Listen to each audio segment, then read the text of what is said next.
윤석열 대통령 당선인도 말했듯이 참으로 긴 밤이었습니다. 0.8%포인트 차이. 초박빙 접전의 승자는 새벽녘에야 가려졌습니다. 이재명 후보 47.8, 윤석열 후보 48.6, 0.73%포인트 차입니다. 24만 7,077표. 무효표가 30만 표 나왔습니다. 표 차이보다 컸습니다. 역대 최다입니다. 과연 어떤 것들이 승부를 갈랐을까요? 한번 하나하나 짚어보겠습니다. 어젯밤 여야 상황실 분위기부터 살펴보겠습니다.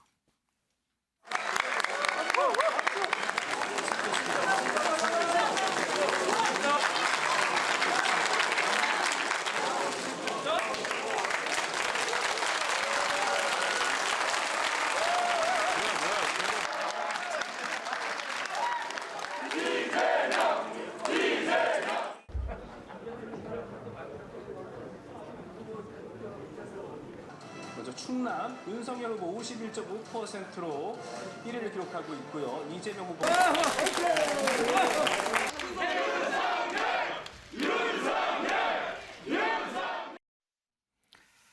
자택에서 개표 상황을 지켜보던 윤석열 당선인은 당선이 거의 확정되면서 집을 나와 지지자들 앞에 섰습니다. 윤석열 대통령 당선인의 첫 발언 들어보시죠.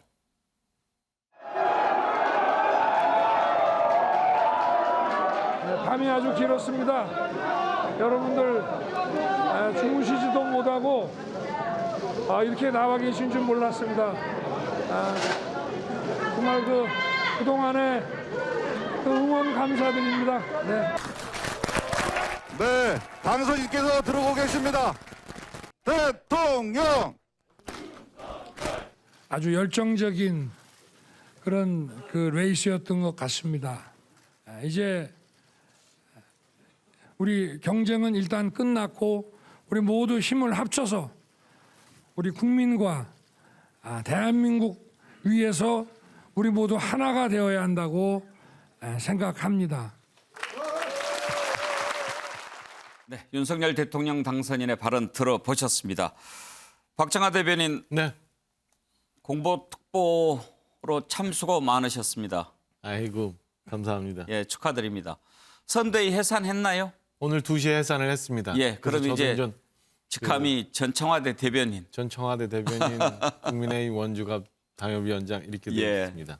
정말 예 많이 쓰셨고 어제 잠 한숨 못 잤을 것 같아요. 못 잤습니다. 예. 어제 한숨도 못 잤고 개표 방송 받고 중간 중간에 뭐 이렇게 방송 출연도 하고 뭐 그러느라고 오늘까지 지금까지도 계속 숨가쁘게 달려왔습니다. 예. 어땠습니까? 처음에 이렇게 출구조사 결과가 딱 발표됐을 때 저희도 방금 화면을 보면 국민의힘은 약간 좀 의아하다 그럴까? 생각보다 좀 덜 나왔는데 이런 느낌이 좀 있었던 것 같아요. 그렇죠? 무언가에 세게 한 대 맞은 것 같았어요. 굉장히 당황스럽고 이게 맞는 건가 순간 굉장히 충격이 좀 있었습니다. 솔직히 말씀드리면. 예. 왜냐하면 저희가 이제 당내에서도 자체적으로 이제 조사를 좀 해왔고 그동안의 지지율 추이를 봐왔기 때문에 적어도 한 4~5% 정도는 여유가 있으리라 생각을 했었거든요. 솔직히 말씀드리면. 근데 지금 굉장히 붙는 초접전의 출구조사 결과치를 보고는 충격을 받았고 특히나 또 한 방송사의 결과는 이 달랐잖아요. 뒤집히는 게 있어가지고 저 개인적으로도 굉장히 충격을 받았고 솔직히 우리 지도부들 모여있던 개표 상황실의 표정도 사실은 뭐 그랬던 것 같습니다. 예. 초반에는 조금 밀리는 분위기였지 않습니까? 그랬다가 12시 30분 넘어서면서 이제 역전했는데 그때 이제는 됐다 그런 생각 혹시 드셨나요? 아니요. 그때도 그런 생각 못 들었고요.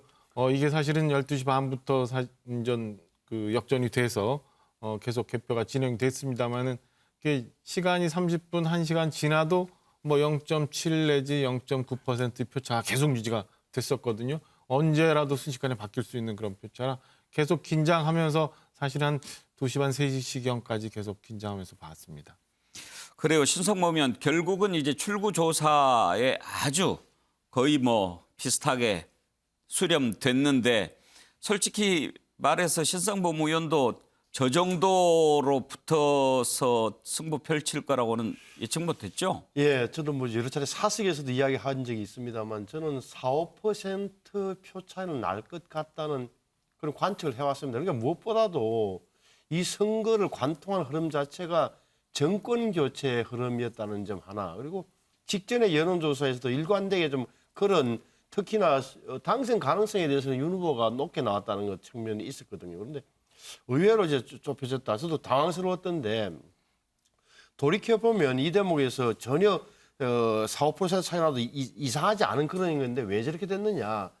이게 좀 정치 현실적으로 보면 민주당의 캠페인 능력, 예. 민주당의 조직력, 민주당의 적어도 선거 능력만큼은 탁월하다는 점을 인정 안 할 수밖에 없는 대목이 있어요. 예를 들어서 저 같은 경우도 문자도 여러 개 받고 전화도 많이 받았거든요. 왜냐하면 제가 뭐 알면서도 너 투표해 주십시오 이런 마지막까지 굉장한 뭐랄까 조직 동원이라든지 그런 최선을 다하는 의외로 또 국민의힘에서는 당협위원장이나 지방 의원들도 그 문자를 별로 안 보낸 것처럼 예. 느껴질 정도로 차이가 났다. 그래서 캠페인 능력도 저는 크게 작용했다고 봐요. 최경철 의원 분석을 한번 들어보고 싶은데요. 사실 이준석 대표가 10%포인트 이상 뭐 이길 수 있다 이런 이야기 할 때 약간의 과장은 있었어도 이길 수 있다는 확신, 민주당은 그에 반해서 1.5%포인트 차로 신승할 것이다 이런 얘기를 했는데 일단 개표하기 전에 양쪽에서 내세우는 분위기가 국민의힘은 우리가 확실히 이겼다 뭐 이런, 그러나 얼마나 크게 이기는지 보자 이런 분위기 아니었습니까? 그런데 이렇게까지 바짝 붙은 가장 큰 이유는 뭐였다고 보십니까? 저는 정치의 관성이라고 봅니다. 이게 정치가 갑자기 확 바뀌지 않습니다. 정치는 일정 경로를 계속 타고 갑니다. 그러니까 갑자기 확 바뀌기 위해서는 뭐 박근혜 전 대통령과 최순실 사이에 뭐 커다란 스캔들이 터지든지 이러한 혁명적인 사건이 일어나야 한번 경로를 확 바꿔버리죠. 그렇지만 그런 것이 없다면 웬만하면 그냥 갑니다. 그렇기 때문에 저희 그 헌정사에서 10년 주기론이 계속 이어져 왔던 예. 것은 그만큼 정치에 관성이 있었고 그것이 굳어져 왔기 때문에 웬만하면 그걸 잘 바뀌지 않는다는 거죠. 문재인 정권이 조금 잘못했더라도 그래도 미워도 다시 한 번 정도 기회 한 번 더 줘야지 이런 관성 여론이 굉장히 크다는 거죠. 그러니까 이 대선을 확 뒤집기에는 굉장히 큰 힘이 요구된다는 겁니다. 근데 만약에 지금 최근까지 있었던 것들 뭐 내로남불, 문재인 정권의 그 여러 가지 정책 실패들 이것이 과연 뒤집을 만큼 큰 것이었느냐, 그리고 역으로 말해서 국민의힘이 또 그만큼 잘했느냐, 이런 부분에서 관성을 뒤집기에는 사실 힘이 좀 부족한 것도 있었거든요. 그렇기 때문에 정권 심판론이 강했지만 우리 정치를 관통하고 있는 관성이 굉장히 강했기 때문에 막판에는 정권 심판론에도 불구하고 초박빙으로 간 것이었다. 좀 그렇게 분석을 합니다. 이재명 후보도 오늘 새벽 거의 패배가 확실시 되면서 당사에 나와서 오롯이 내 자신의 책임이라고 말했습니다. 들어보시죠. 모든 것은 다 저의 부족함 때문입니다. 여러분의 패배도 민주당의 패배도 아닙니다. 모든 책임은 오롯이 저에게 있습니다. 윤석열 후보님께 축하의 인사를 드립니다. 당선인께서 분열과 갈등을 넘어 통합과 화합의 시대를 열어주실 것을 간곡히 부탁드립니다. 여전히 우리 국민을 믿습니다. 여러분이 있는 한 대한민국은 계속 전진할 것입니다.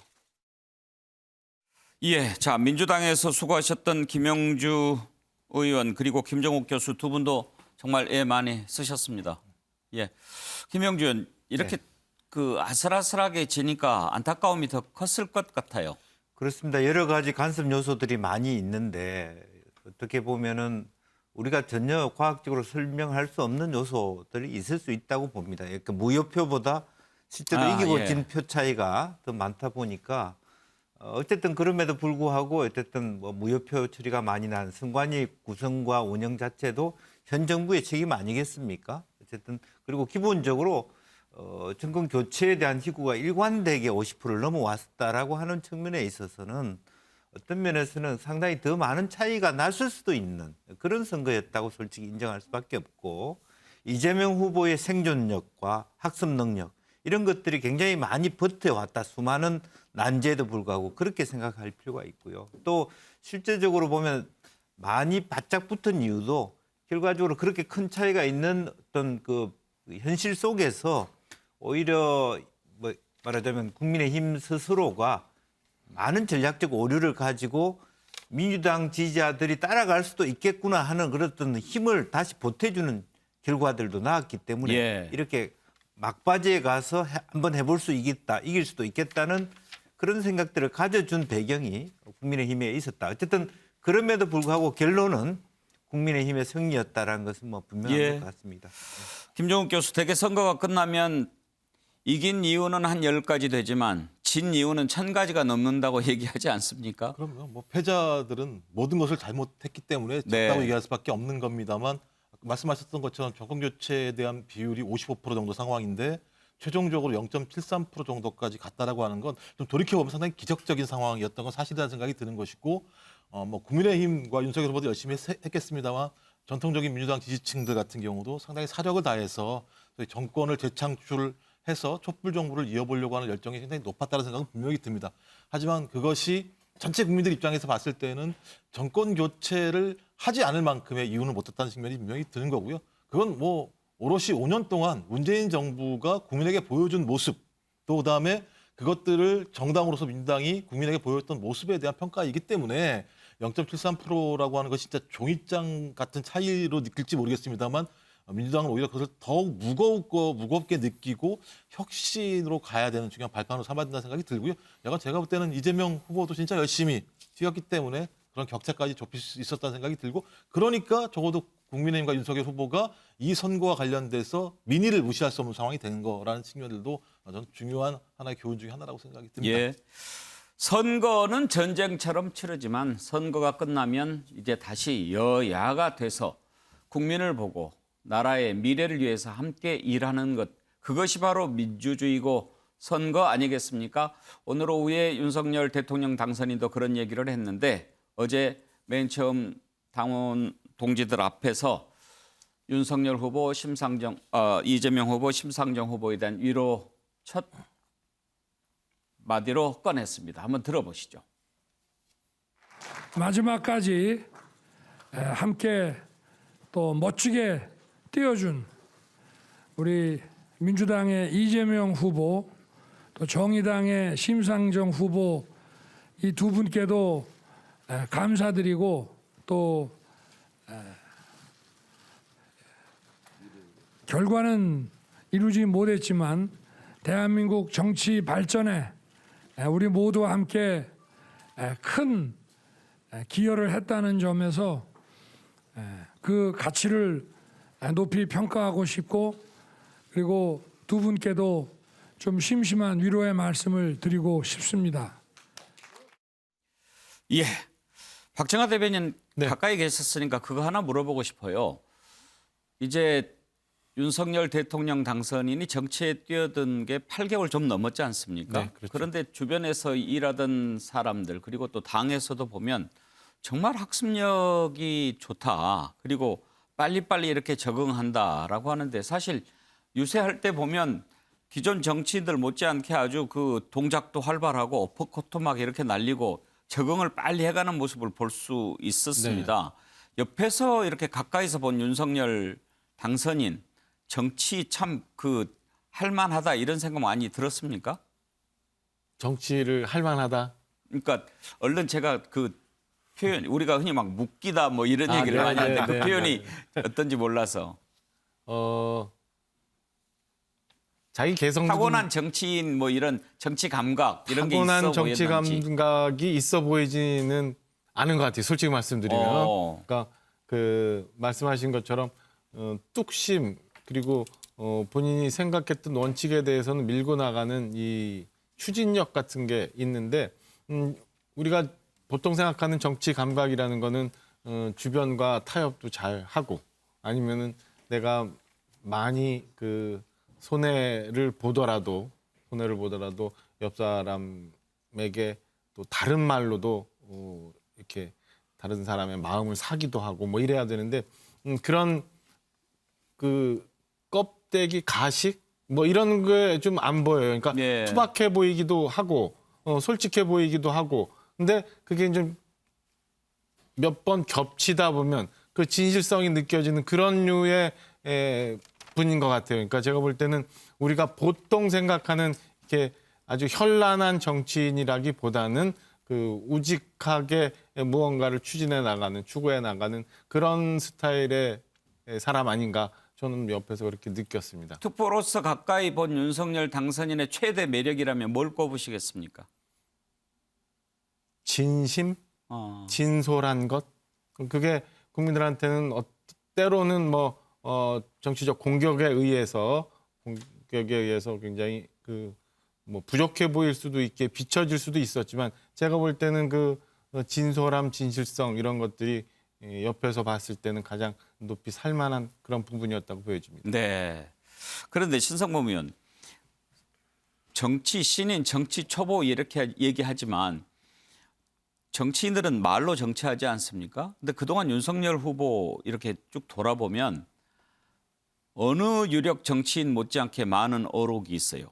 나는 사람에게 충성하지 않는다. 이런 표현들. 그리고 또 하나 참 아이러니한 게 지난번 국회에서 이렇게 의원들이 막 물어보니까 뭐 나의 뭐 유일한 단점이 뭐 정치적이지 못하다라고 하는 건데 그거보다 더 정치적인 발언이 없었어요. 그러니까 말이죠.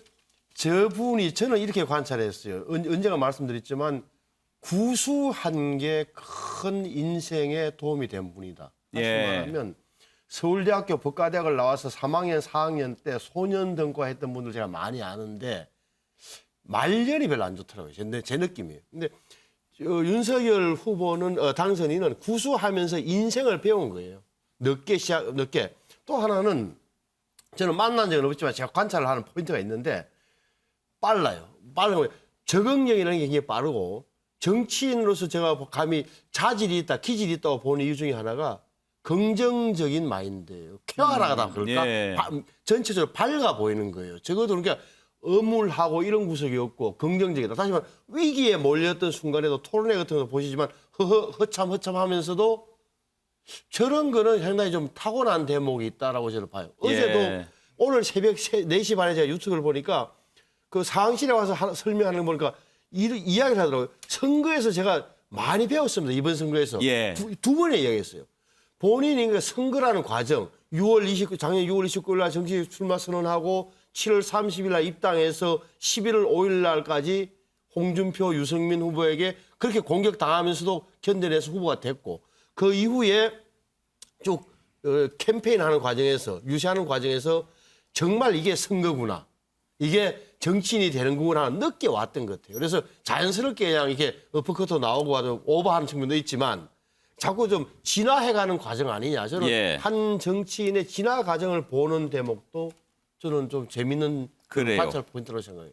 차경철 의원은 혹시 윤석열 당선인 인터뷰하거나 뭐 취재하면서 만나본 적이 있습니까? 네, 뭐 저는 윤석열 후보 당선인이죠 이제 가장 큰 장점은 제가 다른 정치인들과 다르다고 느낀 것은 계산하지 않는다. 정치인들하고 항상 밥을 먹으면 그 얼굴을 마주보고 있으면서도 그분이 눈매를 이렇게 보면 계산을 하는 게 다 보이거든요. 아, 바깥 계산을 않는다 이게 아닌 거죠? 그렇습니다. 어쨌든 뭐 저와 말을 할 때 이 말을 하면 어떤 점수를 받을 것이고 예. 이 말을 하면 어떤 실수를 할 것이고 뭐 이런 계산을 많이 하는 점이 보이는데 윤석열 당선인은 기존 정치인과 다른 문법, 즉 계산을 하지 않는다. 그러니까 해야 될 일이면 하는 것이고 하지 않아야 된다고 자기가 생각하면은 안 하는 것이고 그러니까 뭐 단점이라면 그것을 너무 선과 악으로 구분한다는 것이 단점이고 또 장점이라면 이것을 정말 해야 한다면은 정말 뚝심 있게 밀고 간다는 것이죠.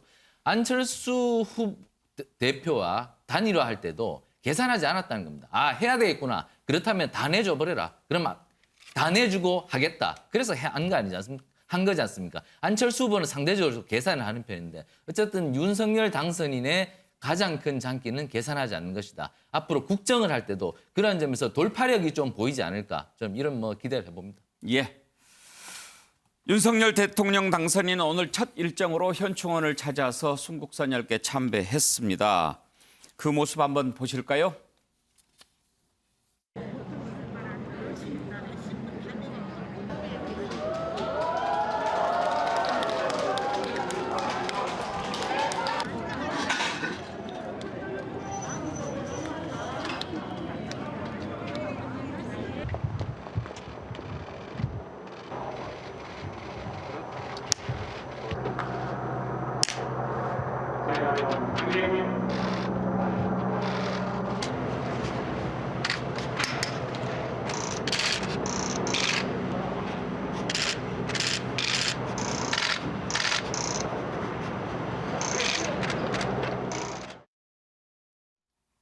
예, 위대한 국민과 함께 통합과 번영의 나라를 만들겠습니다. 이렇게 썼습니다.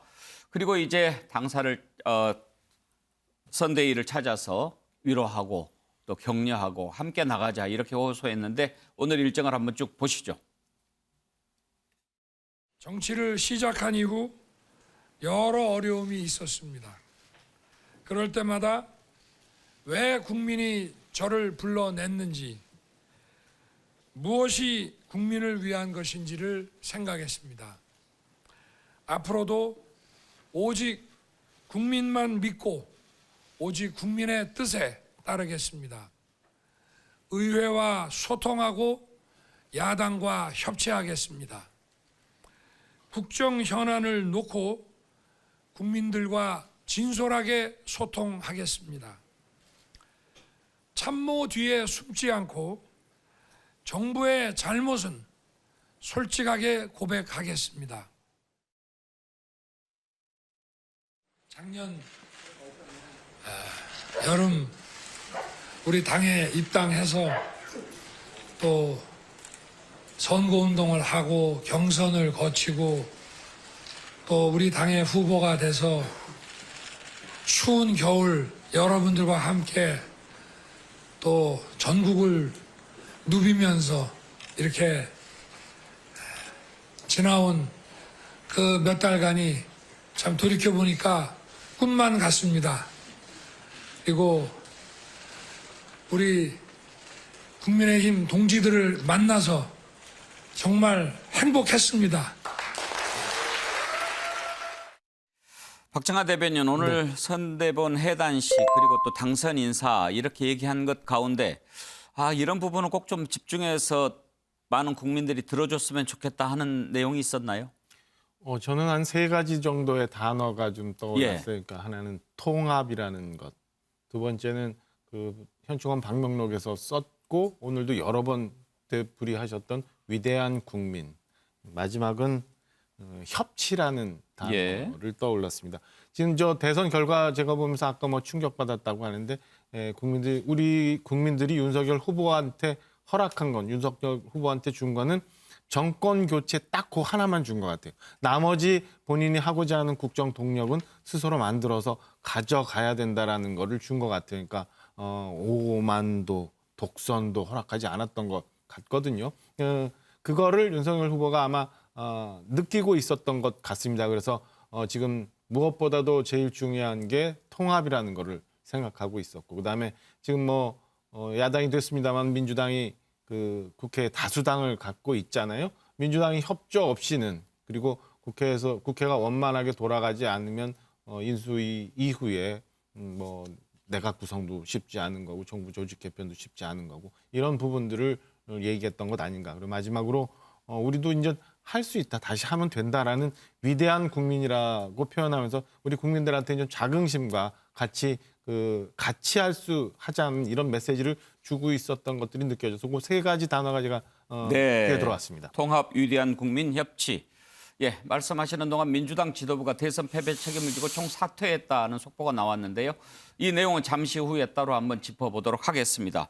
물론 통합이 지금 윤석열 대통령 당선인에게 주어진 가장 첫 번째고 가장 중요한 과제겠죠. 그런데 신성범 의원, 통합 말이 쉽지 정말 어려운 일 아닙니까? 어렵죠. 구체적으로 뭐부터 해야 제대로 통합이 되겠습니까?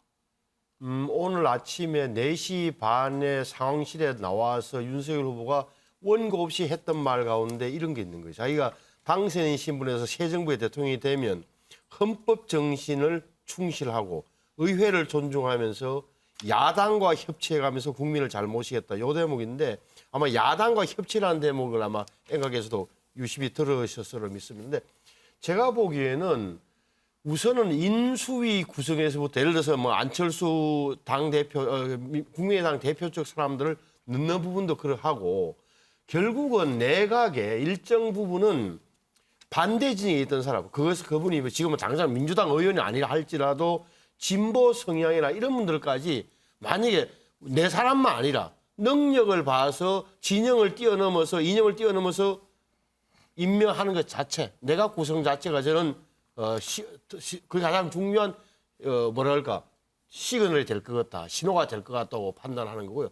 전반적으로 보면은 대통령이 어떤 기조에서 국정을 운영할 것이라는 나름의 그걸 밝히는 대목 인사도 있을 수 있고 또 청와대 인사도 있고 여러 가지가 있을 수 있는 거예요. 저는 그런 대목에서 예를 들어서 호남 출신이라든지 진보적인 인사라든지 이런 분들이 각 분야에서 내각이든 아니면 국정의 중요한 자리에 들어가는 것 이게 저는 출발으로 생각해요. 예.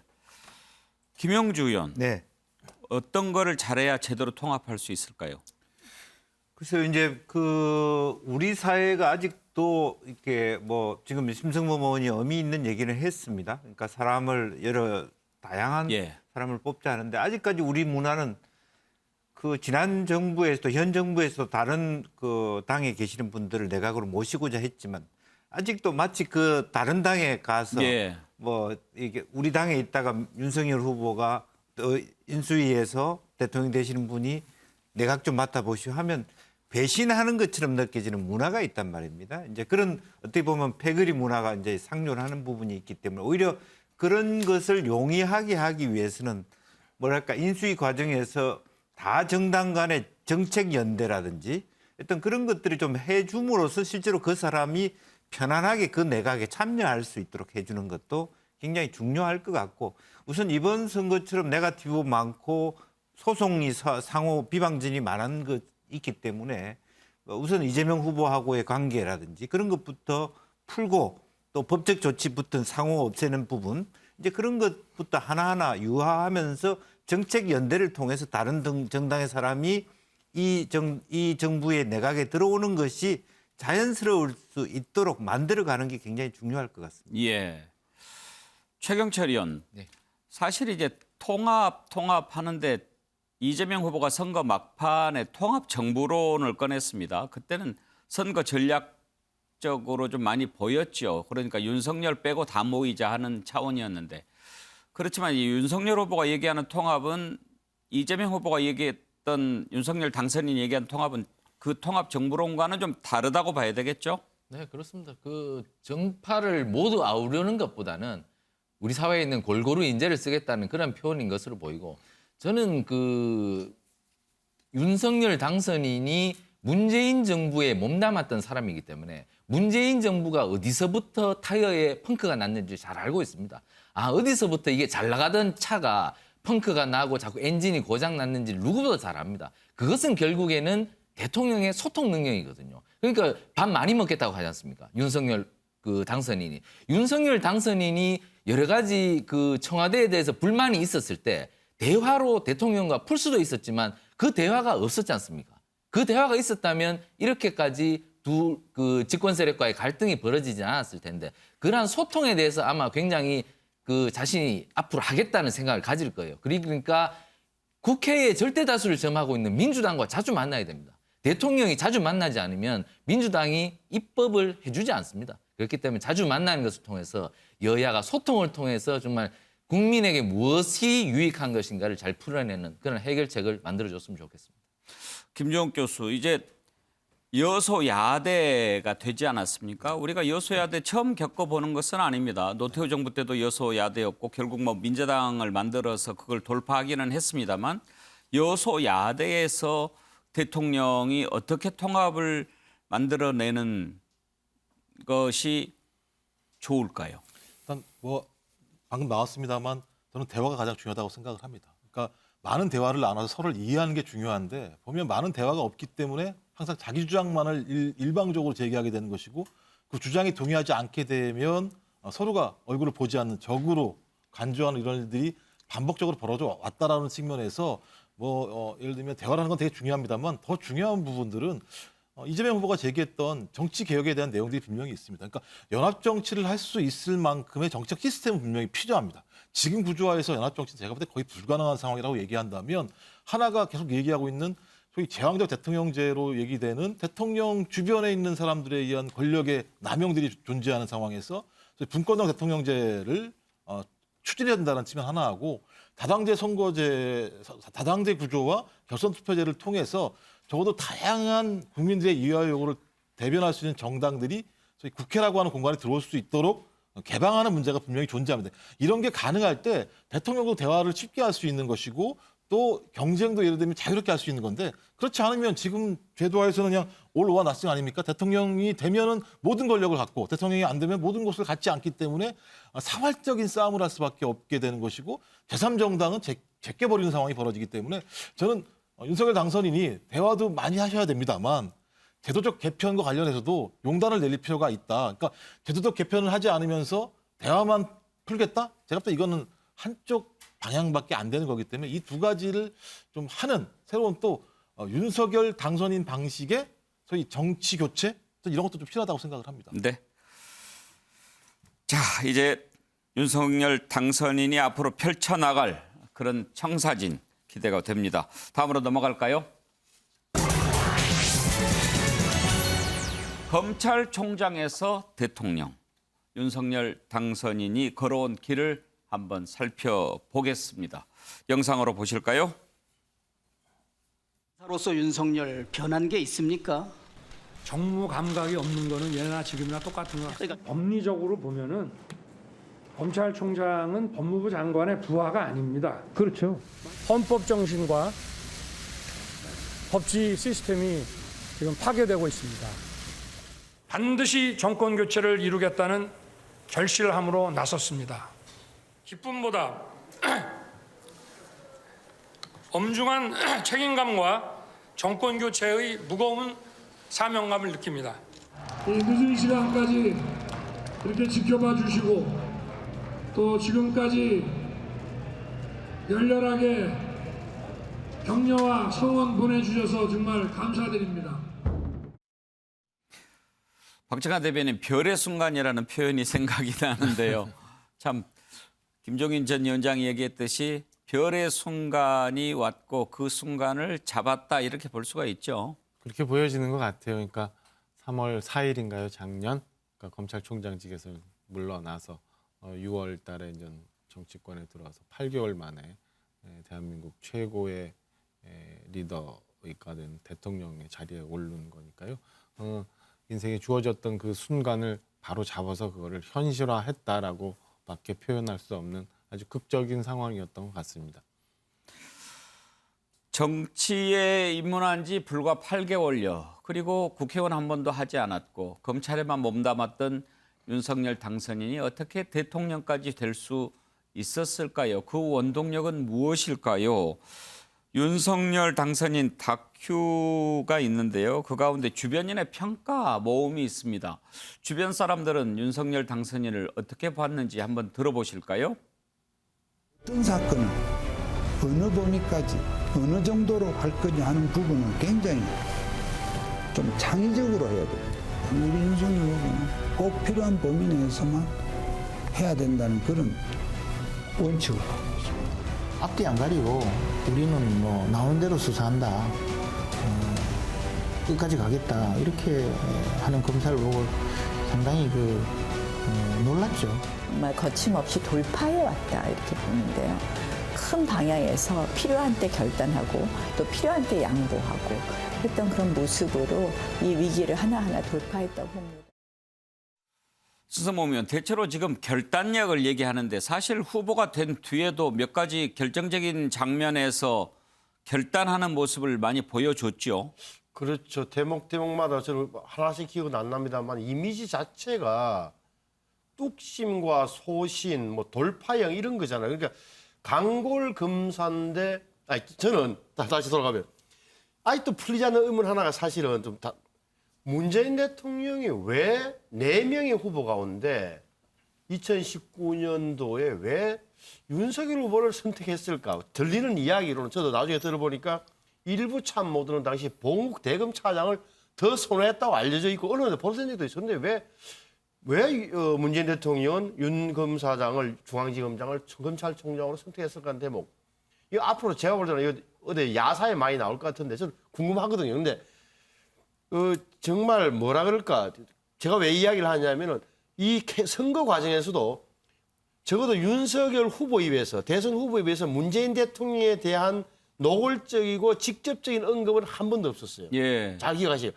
둘 사이에는 제3자가 모르는 문재인 대통령과 윤석열 후보 사이에는 저도 3자가 모르는 뭔가 끈끈한 인간적인 뭐는 있는 것 같다는 느낌을 받았어요. 예. 이번에도 뭐 왔다 갔다 우리 총장님이랑 한 것도 그렇고 이번에 또 서로 전화를 주고받는 것도 그 대목인데 그래서 저는 그 대목이 궁금했던 건데 어찌됐건 윤석열 후보가 갖고 있는 저 지점은 어떻게 보면 문재인 대통령이 잘 찝어낸 건 아닌가. 다만 그 강함이 그 강골이 나한테까지 본인한테까지 대들 줄은 몰랐던 대목은 좀 아쉽다 그럴까 정치적 아이러니죠.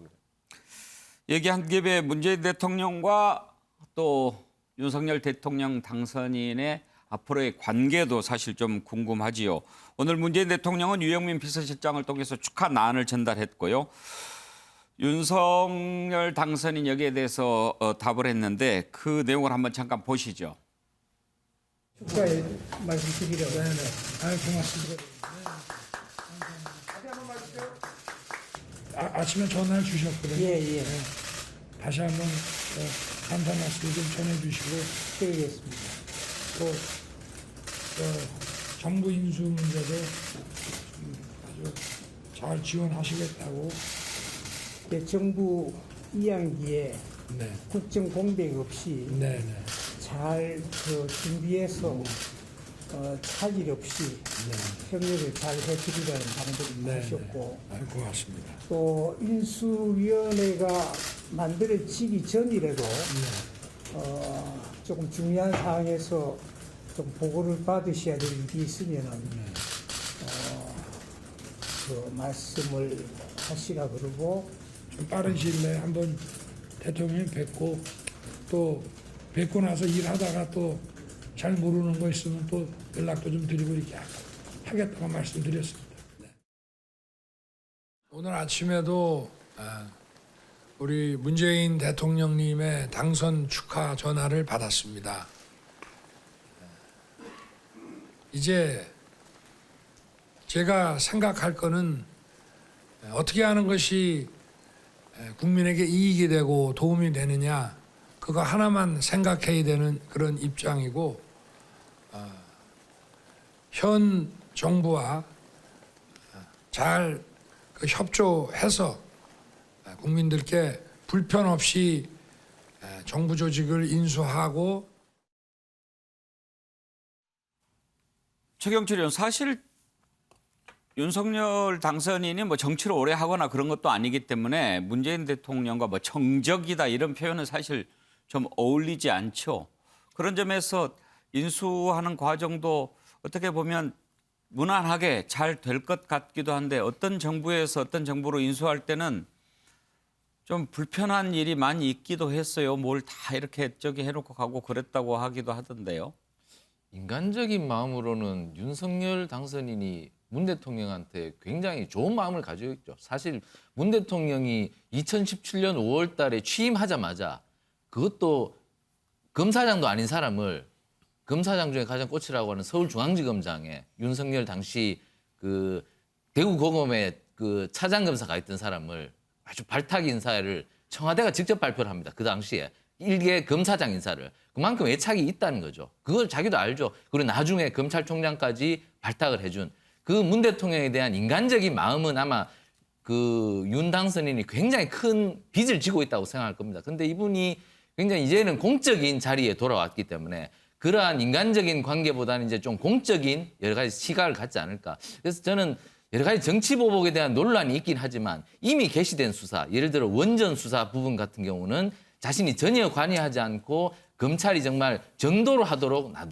놔두지 않을까. 그렇다면 이 과정에서 정치인들은 이것을 정치 보복이라는 프레임에 묶지 않을까. 저는 그런 것이 굉장히 걱정인데 어쨌든 대통령은 검찰 수사에 대해서는 절대로 간섭을 하거나 지시를 하거나 관여를 해서는 안 된다. 그래야 검찰 수사가 중립성이 있고 어쨌든 이게 만약에 갈등 요인이 되더라도 정치권은 절대로 이것에 대해서는 왈가왈부하지 않는 것이 우리나라 정치 발전을 위해서 굉장히 도움이 되리라고 생각하고 이것이 윤석열 당선인의 그 국정 성공에도 굉장히 도움이 되리라고 생각합니다. 김영주 의원, 어떻게 보면 통합의 첫 단추가 원만한 인수에서 시작될 수도 있다고 보아야 되겠죠. 네. 이제 그런 의미에서 한편으로는 이제 문재인 그 대통령과의 관계에 있어서 오히려 정치 경험이 없는 게 더 좋을 수도 있다. 과거의 정치적 악연이라든지 예, 그런 게 없으니까. 서로 간에 보기 싫은 장면들이 없었기 때문에 어떤 면에서는 아마 윤석열 당선자도 원래 문재인 대통령이 꿈꾸는 어떤 구상과 다르지 않다 이렇게 생각했을 겁니다.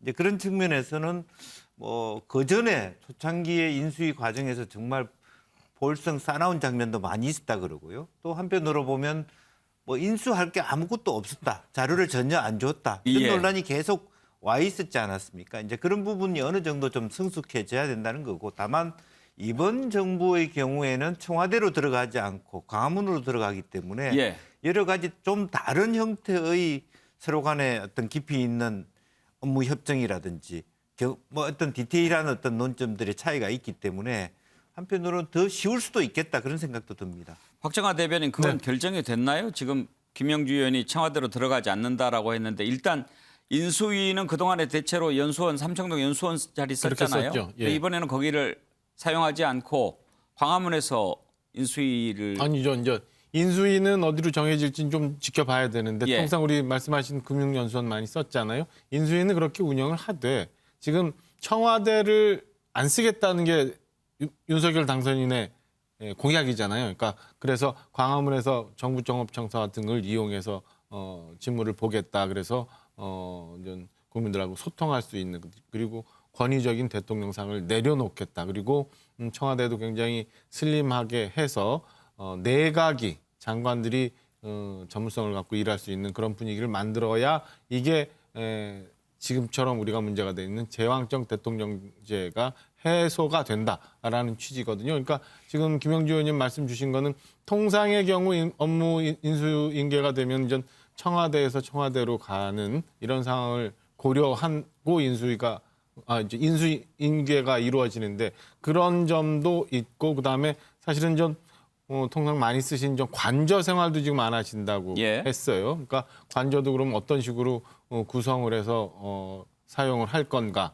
뭐 이런 것들이 통상 역대 이 정권 이양기에 있는 그 인수인계하고는 좀 다른 내용들로 구성이 될 것 같다. 그리고 아무도 한번 가보지 않은 길이기 때문에 굉장히 많은 고민들이 있어야 되는 상황이다. 이런 말씀을 좀 드립니다. 근데 이제 지금 막 기사가 막 쏟아지고 있기 때문에 제대로 이제 체크를 확인은 못 합니다만 일단 나온 기사들 몇 가지를 보면 인수위부터 연수원을 쓰지 않고 뭐 정부청사 쪽 사무실에서 인수위를 하고 그리고 지금 청와대도 이름을 바꾼다. 청와대를 대통령실이라고 부르고 그 청와대라는 이름은 이제 쓰지 않는다.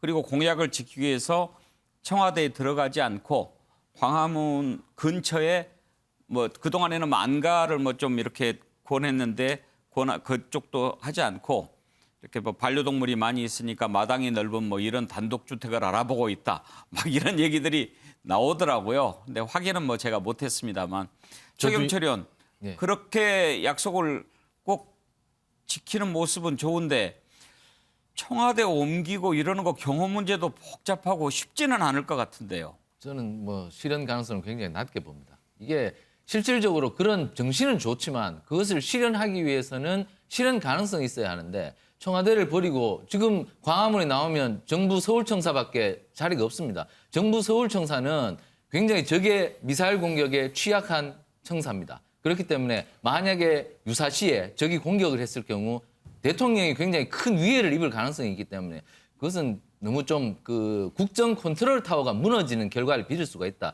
지금 문제는 대통령이 청와대에 있어서 문제가 아니라 청와대에서 다른 사람을 만나지 않기 때문에 문제입니다. 제가 아까 계속 얘기했지만 청와대에서 사람들 많이 만나고 그리고 대통령이 국회에 와서 또 다른 정치인들을 많이 만나면 되지 않습니까? 근데 움직이질 잘 않는다는 거죠. 그것이 단점이었기 때문에 저는 장소적 한계는 큰 문제가 없다고 본다. 대통령이 마음만 있으면 얼마든지 소통의 공간을 넓힐 수 있고 국민들과 소통할 수 있는데 지금 장소적 문제는 별로 없고 결국 마음의 문제라고 생각합니다. 마음만 있다면 훨씬 더 소통할 수 있는 대통령이 될 것이다. 저는 이렇게 봅니다. 예, 신성복 의원. 저는 근데 지금 저 광화문 시대를 열겠다는 공약 자체가 굉장히 무게 있게 국민들에게 이미 침투해 있다. 다시 말하면 5년 전에 문재인 대통령도 광화문 시대 열겠다 해서 결국은 저런 현실적인 이유를 들어서 못 가셨는데 이번에 그걸 알면서도 윤석열 후보가 이야기했다는 것은 제가 볼 때는 꼭 지켜야 되는 대목이라고 생각하고요. 예. 저는 뭐 그 문제는 어차피 뭐 실무적으로 풀어가면 될 문제 같다는 느낌이고 또 하나는 전직 대통령과 현직 대통령, 취임하는 대통령과 물러간 대통령 사이의 관계는 5월 10일 날 어디에서 할지 모르지만 취임식이 열릴 때 적어도 문재인 대통령은 뭐 참석하셔야 될 것 같고 또 박근혜 전 대통령도 나와 있기 때문에 참석을 하실 요 그림을 어떻게 국민들이 봐주느냐. 다시 말하면 전직 대통령 중에 유일하게 다 돌아가시고 감옥에 있는 어떻게 보면 이명박 전 대통령 외에는 다 돌아가 있어요. 그러니까 지금 가만히 보십시오. 생각해보면 다 돌아가 있잖아요. YS, DJ, 노태우, 전두환 올해 다. 딱 세 분 있는 거예요. 이명박, 박근혜, 문재인. 이 대목을 국민들이 참 유심히 또 지켜볼 거다. 정치 의미가 있는 상징적인 5월 10일 취임식에 전직 대통령이 참여가 될 것 같다는 점도 중요한 요소입니다. 예. 만약에 그때 전직 대통령이 다 참석하는 그림을 만들어낸다면 그 전에 사면이 있어야 되겠네요. 사면이 있어야죠. 예. 당선자가 뭐 문재인 대통령에게 요구를 하거나 건의를 하거나 해서 사는 형식 저는 그것이 마땅하다고 생각해요. 혹시 윤석열 당선인이 후보 시절에 이명박 전 대통령 사면을 공약으로 내건 적이 있었나요? 명시적으로 했던 기억은 분명치 않습니다. 그런데 예. 사면이 당연히 돼야 된다라고 당선이 되면 건의하겠다라고 했던 적은 있었던 것 같은. 그러면은 예. 이제 뭐 곧 문재인 대통령과 만난다고 했으니까 만난다면 그 자리에서 사면을 건의하고 뭐 또 받아들일 가능성도 있다고 봐야 되겠군요. 그렇죠. 지켜볼 부분인 것 같습니다. 김종욱 교수 사실 그 전에 김대중 대통령 당선됐을 때 김영삼 대통령에게 사면을 건의하는 형식으로 네. 사면이 이루어진 적이 있었죠. 예, 근데 이제 이명박 대통령 같은 경우는 박근혜 전 대통령과 다르게 국민 정서가 좀 달랐죠. 그러니까 박근혜 전 대통령에 대한 사면에 대해서는 상당히 좀 우호적인 국민적인 정서를 가지고 있다면 이명박 대통령 그렇지 않은 측면들이 분명히 있어서 국민 정서를 고려해서 박근혜 전 대통령만 사면한 측면들이 분명히 있는데요. 이번도 마찬가지입니다. 그러니까 저는 이 부분이 그러니까 당선인이 지금 문재인 대통령에게 건의하기 이전에 저는 적어도 당내든 국민에게 좀 묻는 절차는 필요하다고 봐요. 그러니까 이게 예를 들면 일방적으로 그냥 가서 사면합시다라고 얘기하는 방식들보다는 국민 정서가 그 정도를 용납할 수 있다고 얘기한다면 저는 그런 정서들에 대해서 당선인이 충분히 이해했으면 국민에게 그런 것들의 양해를 구하고 난 다음에 그 양해 속에서 문재인 대통령에게 그렇게 요청을 한다면 문제가 없는데 예. 안 그러면 어떻게 느끼게 되냐면 상당히 정치 공학적으로 느낄 수 있는 점들이 분명히 있습니다. 근데 그런 건 별로 안 좋은 선례인 거죠. 국민들이 정서적으로 이것을 이해하고 통치행위 속에서 당선인이 현직 대통령에게 제안해서 사면을 하고 또 다 그 모여서 취임식 때 같이 한다면 좋은 모습이지만 그 전 절차를 잘 준비하셔야 된다. 예. 안 그러면 아시겠습니다. 초기에 이런 문제 하나하나가 나중에 상당히 국정 운영에 큰 부담이 되기도 합니다. 예, 국민 통합을 내걸고 있기 때문에 신성범 의원이 얘기하는 것처럼 전직 대통령 생존해 있는 전직 대통령 3명이 한 자리에 모여서 취임을 축하하는 모습. 글쎄요, 한번 생각해 볼 만 하겠는데요. 예, 다음으로 넘어갈 텐데요. 그 전에 한 가지 오늘 있었던 해프닝을 한번 생각해 보겠습니다. 박경미 청와대 대변인이 오늘 대통령 메시지를 전하면서 갑자기 눈물을 흘리면서 발표를 중단하는 그런 일이 벌어졌습니다. 무엇 때문에 그랬을까요? 한번 그 장면을 보시죠. 문재인 대통령은 오늘 오전 윤석열 당선인과 통화하며 축하 인사를 전했습니다. 문 대통령은 힘든 선거를 치르느라 수고 많으셨다며 선거 과정의 갈등과 분열을 씻어내고 국민이 하나가 되도록 통합을 이루는 게 중요하다고 말했습니다. 다음은 문재인 대통령이 국민들께 드리는 말씀입니다. 당선되신 분과 그 지지자들께 축하 인사를 드리고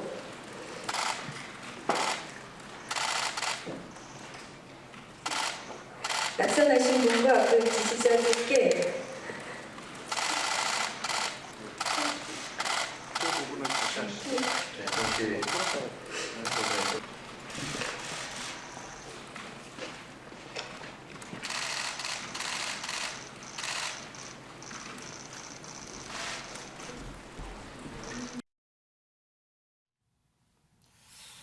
김영주 의원 저렇게 하고 나가서 한 6분 동안 숨을 고른 뒤에 다시 돌아와서 발표를 했다고 하는데 어떻게 봐야 될까요? 글쎄요, 저도 뭐 그 전후 맥락을 잘 모르는 상태에서 뭐라고 말씀드리기는 어렵고, 다만 어쨌든 그 행정부의 대변인으로서 조금 더 이런 것을 좀 드라이하게 이렇게 간명하게 낭독하는 것이 마땅하지 않냐. 우리 그것도 개인적 감정들이라는 게 있고 또 개인의 소외도 그 안에 들어 있고, 과정에서 뭐 대통령께서 지금 이 글을 쓰시면서 여러 가지 고뇌하는 모습을 엿봐서 뭐 어떤 그게 마음에 남았을 수도 있겠습니다만은 조금 그런 면에서 뭐 마음이 아프고 여러 가지 또 이제는 이 정부도 이제 뭐 막을 내리는구나, 연장이 되지 못했구나, 이런 여러 가지 어떤 과거에 대한 어떤 반성과 수레 이런 것들이 있겠습니다만은 뭐 이렇게 썩 바람직하다고 보기는 어려울 것 같습니다.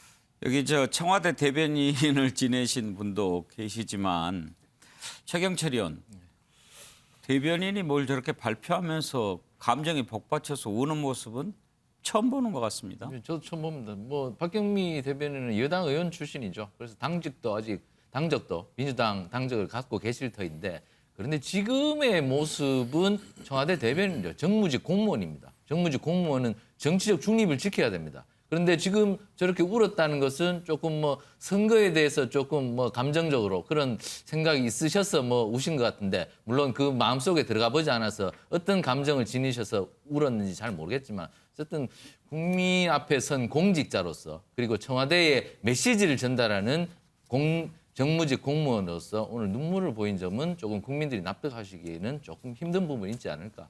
다음부터는 그러시지 않으시라고 봅니다. 뭐 마지막까지 대통령 임기를 다할 때까지 중립성을 잘 지키셔서 국정의 마무리를 잘 하시길 바랍니다. 뭐 오래 얘기하지는 않겠습니다. 다만 오늘 뭐 올라온 댓글들을 보니까 프로답지 못하다, 부적절하다 이런 지적들이 많이 있더군요. 다음으로 넘어가겠습니다. 윤석열 대통령 당선으로 이제 대한민국의 미래와 정치에도 큰 변화가 오겠지요. 특히 유력 정치인의 입지가 어떻게 변할지도 참 관심입니다. 이재명 후보는 어떻게 될지, 이준석 대표는, 안철수 대표는, 송영길 대표는 변화들이 예상이 되는데, 먼저 민주당부터 살펴볼까요? 방금 전에 속보에서도 보셨듯이 송영길 대표를 포함한 민주당 지도부가 이번 대선 패배의 책임을 지고 모두 사퇴하기로 했습니다. 관련된 녹취를 좀 들어볼까요? 이재명의 부족함을 탓하시되 이분들에 대해서는 격려해 주시고 칭찬해 주시기 바랍니다. 제 진심입니다. 저는 우리 국민들의 위대함을 언제나 믿습니다. 지금의 이 선택도 우리 국민들의 집단 지성의 발현이다라고 생각합니다. 결국 우리가 부족한 때문에 생긴 일이지 국민들의 판단은 언제나 옳았습니다. 차기 정부가 국민을 보살피고 국민의 뜻을 존중하고 역사의 흐름에 순응하고 그리고 평가받는 성공한 정부로, 성공한 대통령이 되기를 진심으로 소망합니다. 우리 민주당이 얼마나 저력 있는 정당입니까? 또 힘을 잘 질서 있게 모아서 지방선거에서 의미 있는 성적을 거둬서 할 수 있도록 노력하고, 또 하나 덧붙이고 싶은 것은 국민들께서 그렇게 우리를 미움이 다 안 가셨구나. 정말 저희가 대표된 일에 그렇게 이재명 후보님도 반성하고 우리 모두가 노력을 했습니다만 그래도 좀 부족했습니다. 앞으로 더 국민의 눈높이에서 겸허한 자세로 국민의 민생을 위해 하나하나 개혁 과제를 실천하는 민주당으로 거듭날 수 있기를 바라면서 다시 한번 모든 동지 여러분의 노고에 존경과 감사를 보냅니다. 예, 자 김영주 의원 민주당 지도부 총사퇴 하는 게 맞다고 보십니까? 뭐 지금 윤호중 의원을 비대위원장으로? 비대위원장으로 모시고 어쨌든 이 실패에 대해서 책임을 지는 모습들을 그동안에 뭐 그러한 관행처럼 해왔던 부분이고요. 좀 필요하다고 보여집니다.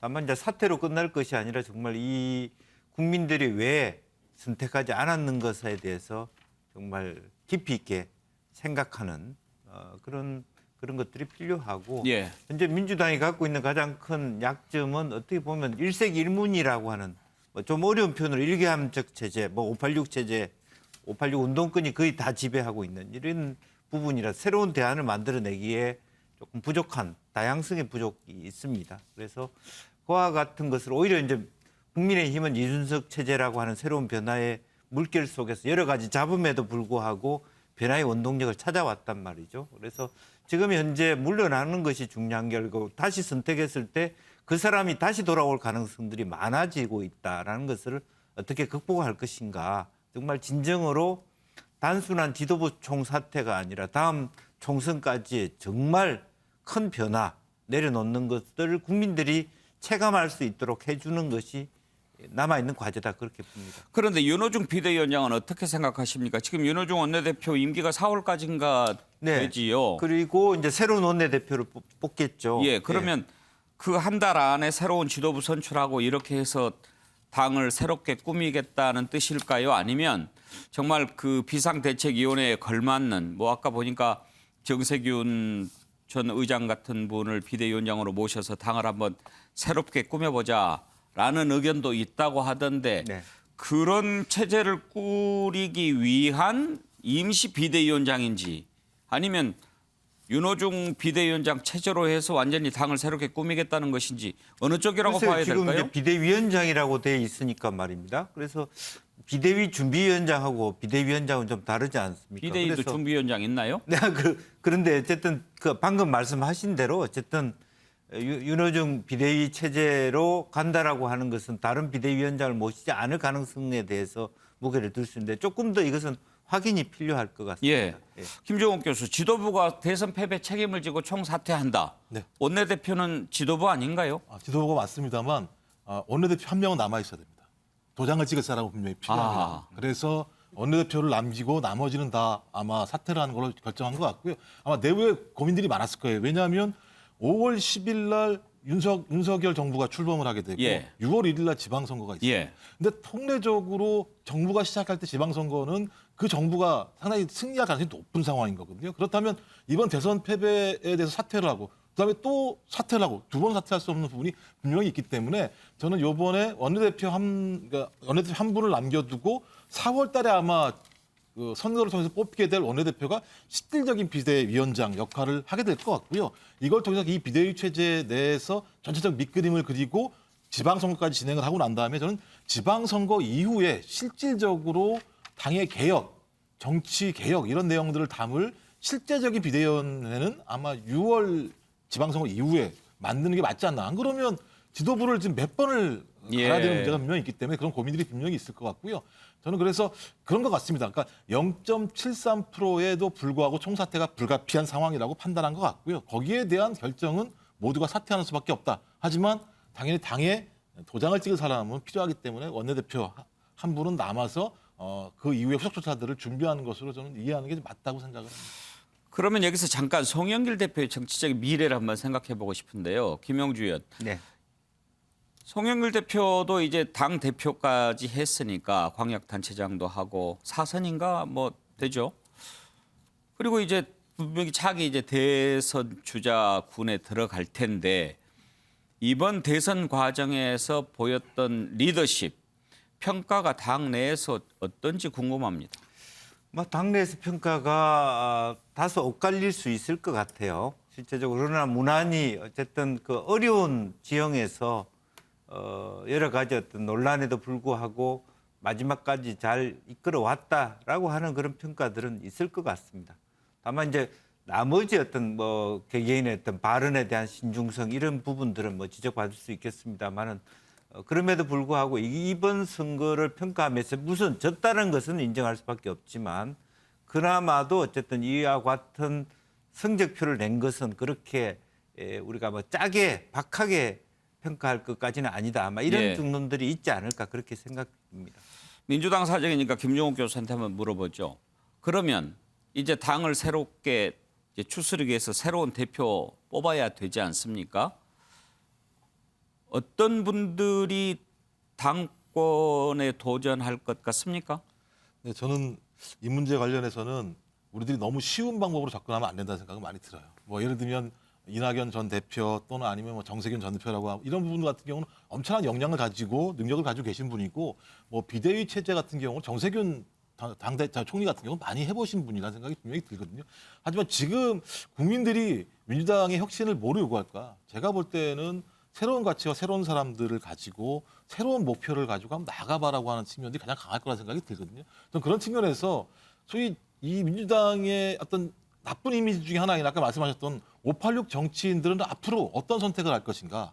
다선 정치인들은 어떤 선택을 할 것인가? 어떤 형태이든 민주당이 지금까지 국민에게 선택받지 못했던 가장 큰 이유 중에 하나는 소위 다수를 점하고 있는 586 정치인들, 그다음에 오랫동안 정치를 했던 다선 정치인들인데 이분들이 어떤 결단을 내릴 것인가? 그리고 또 앞으로 지방선거에서 어떤 사람들을 공천할 것인가? 이런 부분들과 관련해서 이 과정에서 중요한 역할을 하시는 분들이 중심으로 올라와야 되거든요. 그냥 저희가 생각해서 저분이 하시면 안정감이 있겠다 이렇게 하는 방식으로 국민들이 감동을 가질 수 있을 것이라는 생각이 들어서 지금 당장 누구냐고 얘기하기 이전에 무엇을 하고 무엇을 실천할 것인가의 문제를 가지고 좀 민주당 의원들이 접근했으면 좋겠다. 그래서 옛날에 몰라도 알면 당대표 제외하고 아무도 불출마 선언 안 한 측면들이 분명히 있지 않습니까? 그러니까 말은 해놨는데 아무도 실천하지 않는다. 그러니까 그 정당에 대해서 신뢰하지 않는 거거든요. 전 그렇다면 이제 혁신은 바로 스스로 무엇인가를 내려놓는 것부터 시작될 수밖에 없다는 생각이 드는데 예. 그걸 해낼 수 있을까? 지켜봐야 될 것 같습니다.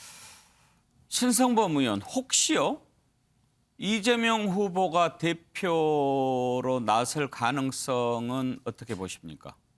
남의 당이라 조심스러운데 제가 오늘 놀란 것 중에 하나가 사실은 이재명 전 후보에 대한 재평가예요.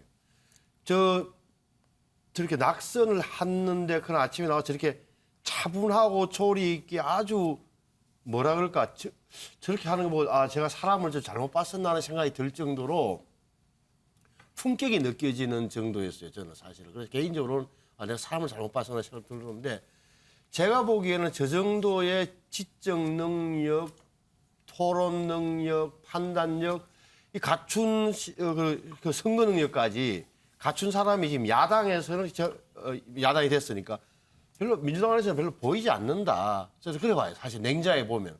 물론 여기에 대해서 일부에서는 제 주변에서도 만일에 이재명이 아니라 이제 이낙연, 정세균 후보가 됐으면 어떻게 됐을까라는 생각을 저한테도 이야기한 사람이 있었지만 제가 지금 파악하건대는 득표력이 그래 있었을까라는 의문이 들 정도인데 물론 이재명 전 후보가 선택할 문제이긴 하나 물론 또 그러려면 또 이른바 당내 친문들이 암묵적으로 동의를 해줘야 되는 당내 투쟁 요소가 있긴 하지만 적어도 어느 시점에서 당장은 아니더라도 어느 시점에서는 민주당의 당권을 잡고 다음을 기약하는 그 시나리오는 이재명 후보나 주변에서 있는 참모들은 당연히 생각해 봄직한 그런 정치적 경로가 아닌가 싶습니다. 예. 이재명 후보가 정치를 그만두기에는 아직 젊다. 그 얘기를 다른 사람이 한 게 아니고요. 이재명 후보 본인이 한 적이 있습니다. 한번 들어보시죠. 이 부족해서 패배한 것이지 우리 선대위 민주당 당원 지지자 여러분은 지지 않았습니다. 여러분은 최선을 다했고 또 성과를 냈지만 이재명이 부족한 0.7%를 못 채워서 진 것입니다. 모든 책임은 예. 지금 뭐 녹취로는 직접 못 들었습니다만은 지난 4일 유세 때 정치를 끝내기에는 아직 젊다 그런 얘기를 한 적이 있습니다. 그래서 혹시 이재명 후보 앞으로 정치적 미래를 어떻게 열어갈 것인지, 정치적 미래는 어떻게 될 것인지 이런 부분 좀 생각해 보는 거죠. 최경철 의원은 지금 뭐 여러 가지 전망들이 나옵니다. 대표로 나와서 당을 다시 추스릴 것 아니면 다시 경기도지사에 도전할 수도 있다 막 이러는데 어떻게 할 것 같습니까? 당권을 잡아야죠. 그러니까 뭐 2017년도 홍준표 당시 후보가 대선에서 실패한 이후 당권을 잡아서 다시 2018년 지방선거 지휘관으로 뛰거든요. 그리고 97년도에 이회창 총재가 김대중 후보에게 졌으면서도 다시 당권을 잡아서 다시 당의 지휘관으로 나섰던 케이스, 그런 케이스들이 있기 때문에 그 과정을 밟을 거라고 봅니다. 그런데 이번 지방선거는 너무 코앞에 와 있다. 6월 지방선거가. 그러니까 지금 당장 다시 지휘권을 잡아서 지방선거를 지휘한다? 만약에 그때 지방선거에서 패해버리면 완전히 정치적으로 끝인데 저는 이런 부담이 있기 때문에 당장은 나서지 않을 것이다. 다소 그 몸을 추스리고 마음을 다잡는 기회를 잡은 뒤에 지방선거가 끝난 뒤에 당을 다시 다잡는 그런 기회를 삼을 것이다. 지금은 당장은 조금 어둠 속에서, 그늘 속에서 있다가 다시 지방선거 이후에 당권에 도전하는 이재명의 리더십을 보여줄 것이다. 저는 뭐 이것이 바로 정도로 갈 것이라고 봅니다. 김영주 의원 어떻게 보세요? 물론 선거에 졌지만 워낙 이제 표차가 적었고 아슬아슬하게 졌기 때문에 그게 힘이 될 수도 있다. 뭐 그런 얘기도 나오던데 이재명 후보가 당 대표에 도전하면 가능성은 있을까요? 뭐 그것은 잘 모르겠습니다. 다음 시점에서 어떤 리더가 나오고 어떤 시대 정신이 맞닿아 있는가에 따라서 달라질 것이라고 보여지고요. 또 지금 현재 총사태 이후의 변혁이 얼마나 깊이 있게 갈 것이냐도 하나의 문제인데 방금 말씀 주신 것처럼 바로 대통령 그 취임 바로 직후에 열리는 지방선거가 있기 때문에 그 위험 부담을 질 수 있는 영역에 이재명 후보가 나올 것 같지는 않다. 그렇다면 다음 총선에 출마하면서 서서히 몸풀기를 하지 않을까. 2년 뒤에 총선을 만들면서 다시 재입문하고 그 과정에서 당대표를 만들어 갈 것이냐 할 거냐 하는 것들을 뭐 준비해가는, 즉 다시 한번 대통령 재수를 준비하는 과정에서 바로 당장 뭔가를 하기보다는 조금 더 숨고르기를 할 가능성이 높다. 저는 그렇게 봅니다. 예, 자 송영길 대표 오늘 사퇴 선언 한번 또 들어보시죠. 방금 들어왔는데요. 이재명 후보님 먼저 고생하셨습니다. 그리고 윤석열 당선인 축하드립니다. 국민 통합을 위해서 서기를 바랍니다. 저희는 투표로 보여주신 국민의 선택을 존중하고 결과를 겸허히 바라봅니다. 상황을 가는 문제는 저는 평소 책임 정치를 강조해왔습니다. 그래서 민주당 당대표로서 대통령 선거의 패배의 책임을 지고 지금 사퇴하고자 하는 최고위원께서도 함께 사퇴 의사를 모아주셨습니다. 당대표로서 마지막 인사를 드리면서 이재명 후보를 지지해 주신 1,600여 명의 국민들께 그리고 당원분 여러분께 진심으로 고맙다는 말씀을 드립니다. 그런데 김정욱 교수, 지금 송영길 대표 사퇴하는 발언 들어보셨는데 사퇴 전에 이재명 후보에게 전화를 걸어서 당의 상임 고문직을 맡아달라고 요청을 했고 이재명 후보가 수락했다라는 속보가 또 들어왔다고 하네요. 예, 뭐 제가 볼 때는 상당히 상임 고문이라는 게 상징적인 의미가 있는 측면들이 분명히 있고요. 말씀하신 것처럼 박빙의 승부를 낸 어떻게 보면 민주당의 지금 상징적 인물 중에 하나 아니겠습니까? 뭐 정치적인 대척점에 있다는 것이 아니라 윤석열 당선인이 있다고 얘기한다면 민주당에는 이재명이라는 정치적 자산이 분명히 있는 측면들이 있는 거고요. 그래서 과거처럼 뭐 선거에 패배하면 숨어 있는 방식들이 아니라 본인이 조언할 수 있으면 조언할 수 있는 것이고 당이 흔들리면 거기에 따라서 본인의 역할을 할 수 있다는 생각이 들고요. 김영주 의원님 말씀하신 것처럼 저는 2024년도 총선이 되게 중요합니다. 왜냐하면 지금 172석인데요. 2024년 총선에서 민주당이 어느 정도의 의석을 갖냐에 따라서 그 다음 대통령 선거에서 아주 중요한 입지를 할 수 있는 측면들이 분명히 있습니다. 근데 그 상황에서 이재명이라고 하는 정적 자산을 잘 준비한다면 상당히 의미 있는 상황이 될 거라는 생각이 들기 때문에 저는 뭐 상징적 의미로서의 상임 고문 그것을 좀 수락한 것 같고요. 그다음에 그 과정에서 조언을 할 것 같고 6월 달까지는 좀 쉽지 않겠습니다만 6월 이후 혁신을 통해서 2024년까지 긴 시간의 로드맵들을 고민을 해서 지금에 있는 국회 의석 체제들 뭐 수준을 방어할 수는 없겠습니다만 과반 의석이라도 확보할 수 있는 것들을 만들어낸다면 제가 볼 때는 민주당이 다시 재건할 수 있는 중요한 어떤 하나의 출발점이 되지 않을까 생각을 합니다. 최경철 의원, 그런데 이 문제는 어떻게 생각하십니까? 지금 대장동 의혹과 관련해서 계속 이제 특검 얘기가 나오고 있고 지난번에 토론 때는 이재명 후보가 누가 되더라도 선거가 끝난 뒤에 특검해서 책임을 지자 그런 제안도 했고 오늘 또 청와대에 이렇게 청원이 하나 올라왔답니다. 이재명 후보 출국을 막아주세요. 그런 청원도 올라왔다고 하는데 그와 관련해서 수사가 특검으로 이어질지 아니면 검찰 수사가 달라질지 그런 부분들은 어떻게 전망하십니까? 기존은 검찰 수사라고 하겠죠. 특검을 가면 지금 인수위 과정에서는 좀 허니문이 필요하고 그리고 국무총리 청문회를 무사히 통과를 해야 되는데 지금 국민의힘 입장에서는 너무나 부담이 되죠. 지금 특검으로 가자. 그래 강공으로 갔을 때. 그렇다면 앞으로 인사청문회는 엉망이 될 것이고 정권 출범 초기부터 너무 많은 마찰을 일으키거든요. 그러니까 윤석열 당선인은 당분간 검찰 수사에 맡겨놓을 것이다. 그리고 별로 타치도 안 할 겁니다. 윤석열 당선인 입장에서. 그리고 국회에서 특검 논의도 당분간 허니문 기간일 것이다. 그 부분은 별로 움직이지 않을 것이다. 그리고 지방선거에서마저 만약에 국민의힘이 압승을 한다면 그것은 뭐 스스로 소멸되는 소재가 아니겠습니까? 왜냐하면 그때부터는 국민의힘이 굉장히 탄력을 받아서 국정의 지휘권을 쥐기 때문에 의외로 대장동 의혹은 빨리 소멸할 가능성도 있다. 저는 이렇게 예측을 합니다. 네. 자, 민주당의 미래 그리고 이재명 후보, 송영길 대표의 정치적인 장래 살펴봤습니다. 자, 그러면 국민의힘으로 가볼까요?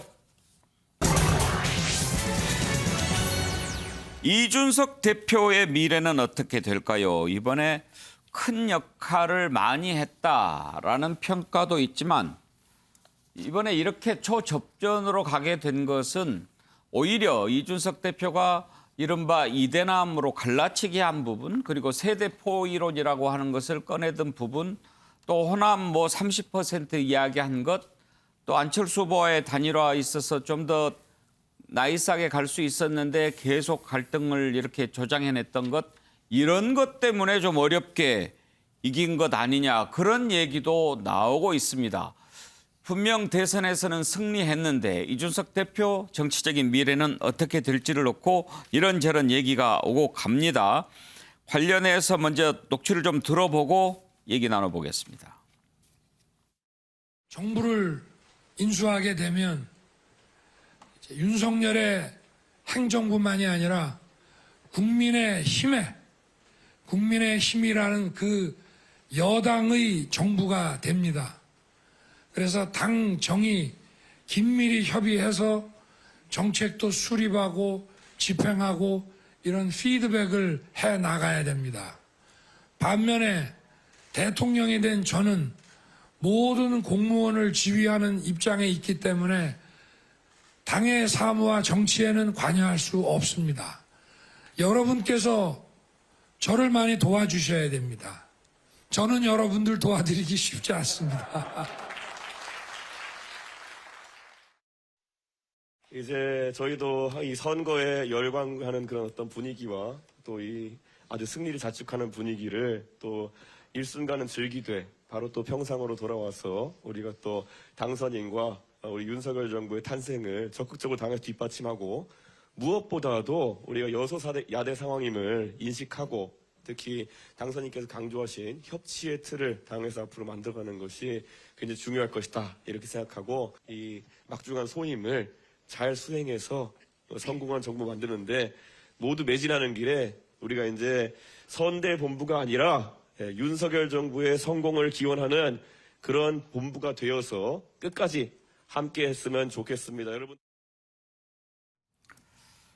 신성범 의원, 분위기가 어때요? 정말 궁금해서 그러는데 1등 공신이다 이런 분위기 아니면 이준석 대표 아니었으면 좀 여유 있게 이겼을 텐데 어느 쪽이 좀 더 많은 것 같아요? 제가 지금 당내 사정을 정확히 알 수 없는 처지긴 하지만 적어도 안철수, 윤석열 단일화 부분에 있어서는 이준석 대표의 은행이 굉장히 저해 요인이 됐다는 것은 당내에서는 상식처럼 깔려 있는 것 같고 그 외의 부분에 대해서 평가가 좀 엇갈리는 예를 들어서 호남 부분은 좀 인정받는 거 아닌가 하는 싶은 부분이 굉장히 호남이 이제 뭉치고 다 했지만 적어도 호남 전체가 12.75%, 광주가 12.7, 전남이 11점, 전북이 14. 이 대목은 굉장히 중요한 거예요. 박근혜 전 대통령이 당선될 때 호남을 10%라 했죠. 10% 따져보면은 전남이 아마 10대였고 광주가 7이었어요. 7%.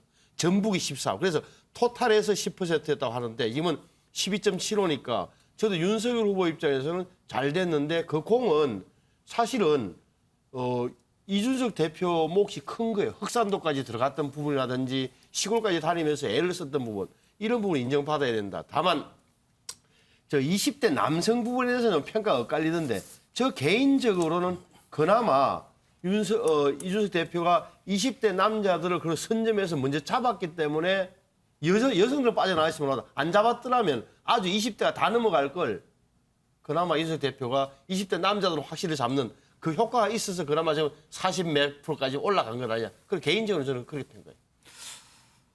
박정하 대변인, 그렇지만 또 이런 분석도 있습니다.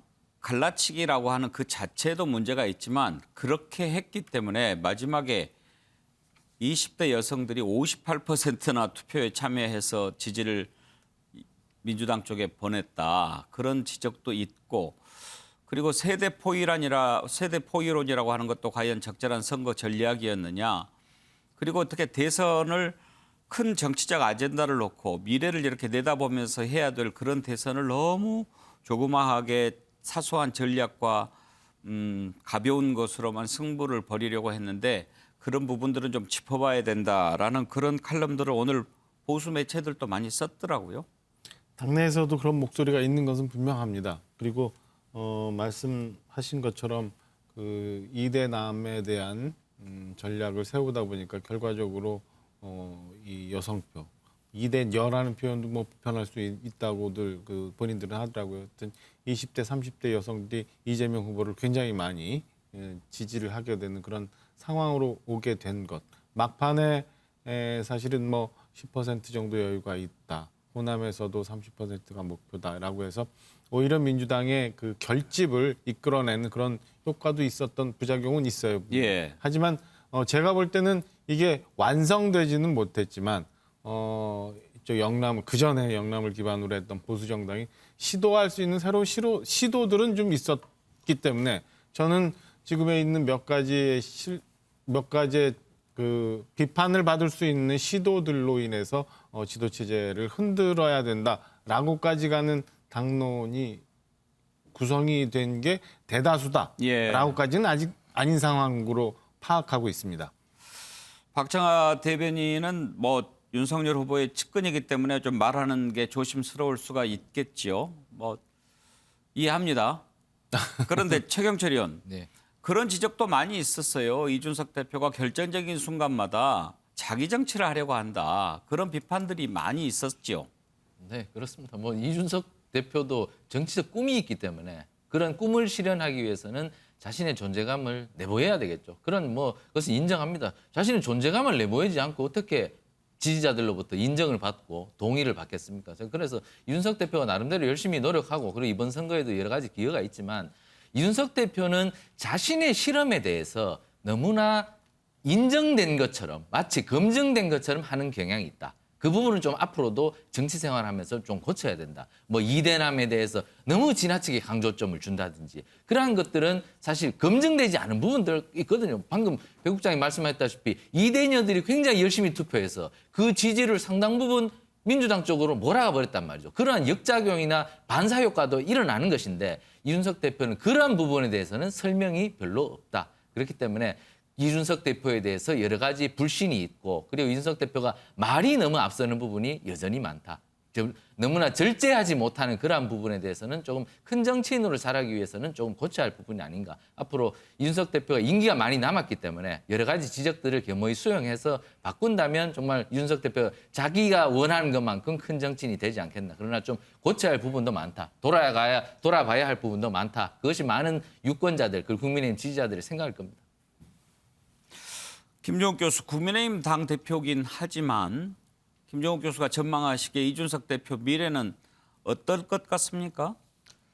약간은 좀 흐려진 거 아닌가라는 느낌이 좀 빨간불 쪽으로 보십니까? 네, 왜냐하면 저는 뭐 호남에서 2% 정도의 상승이 있는 건 중요한 의미가 있습니다만 진짜 좋은 정치인은 이걸 말을 하지 않죠. 다른 사람들이 얘기해야 되는 측면들이 분명히 있는 거죠.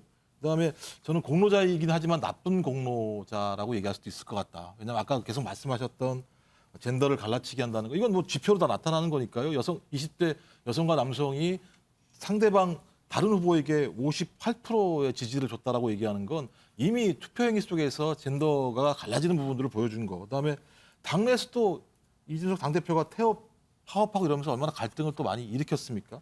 거기다가 더 안 좋은 건 세대 포이론이에요. 이 얘기 뭐냐면 자식이 아버지를 포위하고 아버지가 자식을 포위하라는 얘기거든요. 이런 건 제가 볼 때는 선거 전술로 쓰면 안 되는 거라는 생각이 드는 거고, 거기다 또 단일화를 또 해박놓기도 한 측면들이 분명히 있습니다. 그러니까 선거를 이기기 위해서 뭐든지 해도 된다라는 생각을 가지고 가지고 있는 당의 리더가 존재했을 때 그 당이 선거 과정에서는 어떤 일시적인 승리를 볼 수 있을지 모르겠습니다만 유권자, 국민 전체에게는 신뢰받을 수 있겠는가라고 하는 근본적인 고민을 할 수밖에 없기 때문에 저는 이준석 당대표가 말의 절제, 행동의 절제, 그리고 이제부터 진짜 그야말로 본인이 정치적 미래를 고민한다면 조금 더 자기를 성숙하게 생각하고 소위 정자정야라고 하죠. 정치를 정직하게 배우는 방식들로 앞으로 좀 갈고 닦았으면 좋겠다, 이런 말씀을 드리고 싶습니다. 예, 신성범 의원, 지금 이제 뭐 선거가 끝나니까 이런저런 얘기가 나오긴 합니다만 사실 이준석 대표라고 하는 30대 당대표 탄생이 오늘날 정권 교체를 가져왔던 초석이 됐다, 이렇게도 볼 수 있지요. 그 부분을 부인할 수가 없는 거죠. 그러니까 당대표가 탄생하는 순간 저당이 그래도 좀 변하겠거니라는 믿음이 생겼던 거고, 그것이 바로 서울시장 보궐선거로 이어지면서 하나의 기폭제가 됐던 거고, 여기에 윤석열 후보까지 가세하면서 어떻게 보면 바깥에 있던 사람이 가세하면서 하나의 흐름이 형성된 건 맞는 거고요.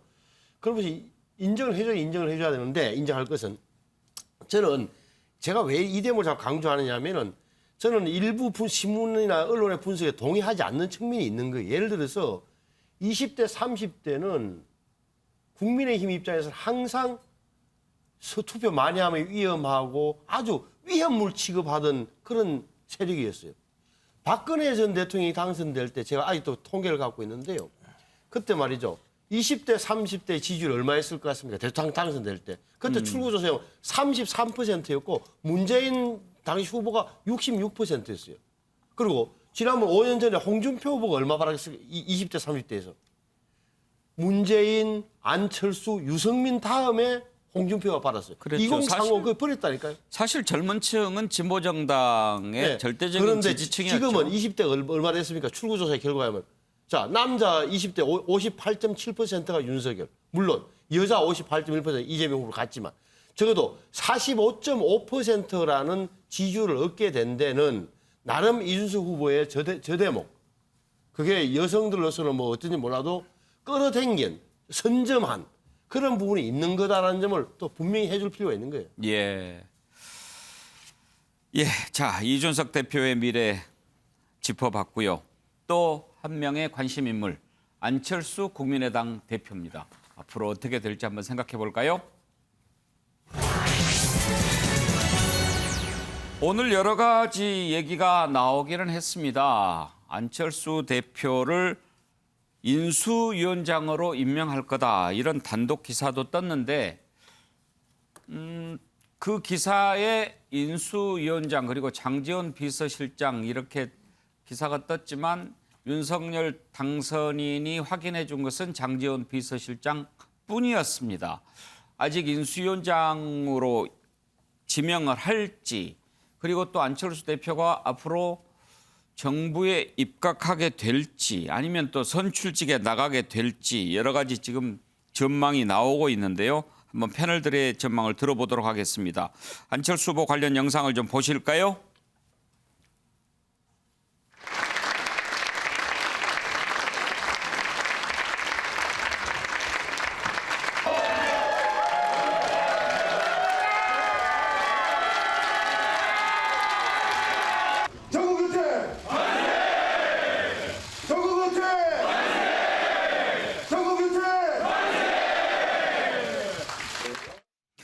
박정하 대변인, 네. 들은 얘기 좀 있습니까? 아니요, 저도 이제 안철수 전 후보의 인수위원장 설, 장제원 의원의 비서실장 설, 이게 오전 일찍 나온 기사였잖아요. 네. 그래서 오전에도 확인을 해봤습니다만은 그게 확인되지 않은 부분이 있었어요. 근데 그 유영민 비서실장을 만나는 자리에서 발표가 되지 않은 상황에서 윤석열 당선인이 장제원 비서실장을 이렇게 찍어서 예. 사실상 발표를 하셨거든요. 근데 장제원 비서실장 건에 대해서는 그런 식으로 이제 확인이 되고 이제 실질적으로 뭐 지명을 했습니다만은 인수위원장 건에 대해서는 제가 방송 들어오기 전까지 해단식 과정에서 여러분들한테도 여쭙기도 했는데 뭐 최종적으로 확인이 되지 않아요. 제가 볼 때는 여러 대상 중에 하나이면은 맞습니다만은 그렇게 갈지 아니면 여러 인물군을 놓고 또 몇 분과 상의하는 그런 과정을 거칠지 좀 더 지켜볼 대목이라고 보여집니다. 최경철 의원은 인수위원장 가능성 얼마나 봅니까? 저는 뭐 장제원 의원과 안철수 국민의당 대표는 세트 메뉴가 아닌가.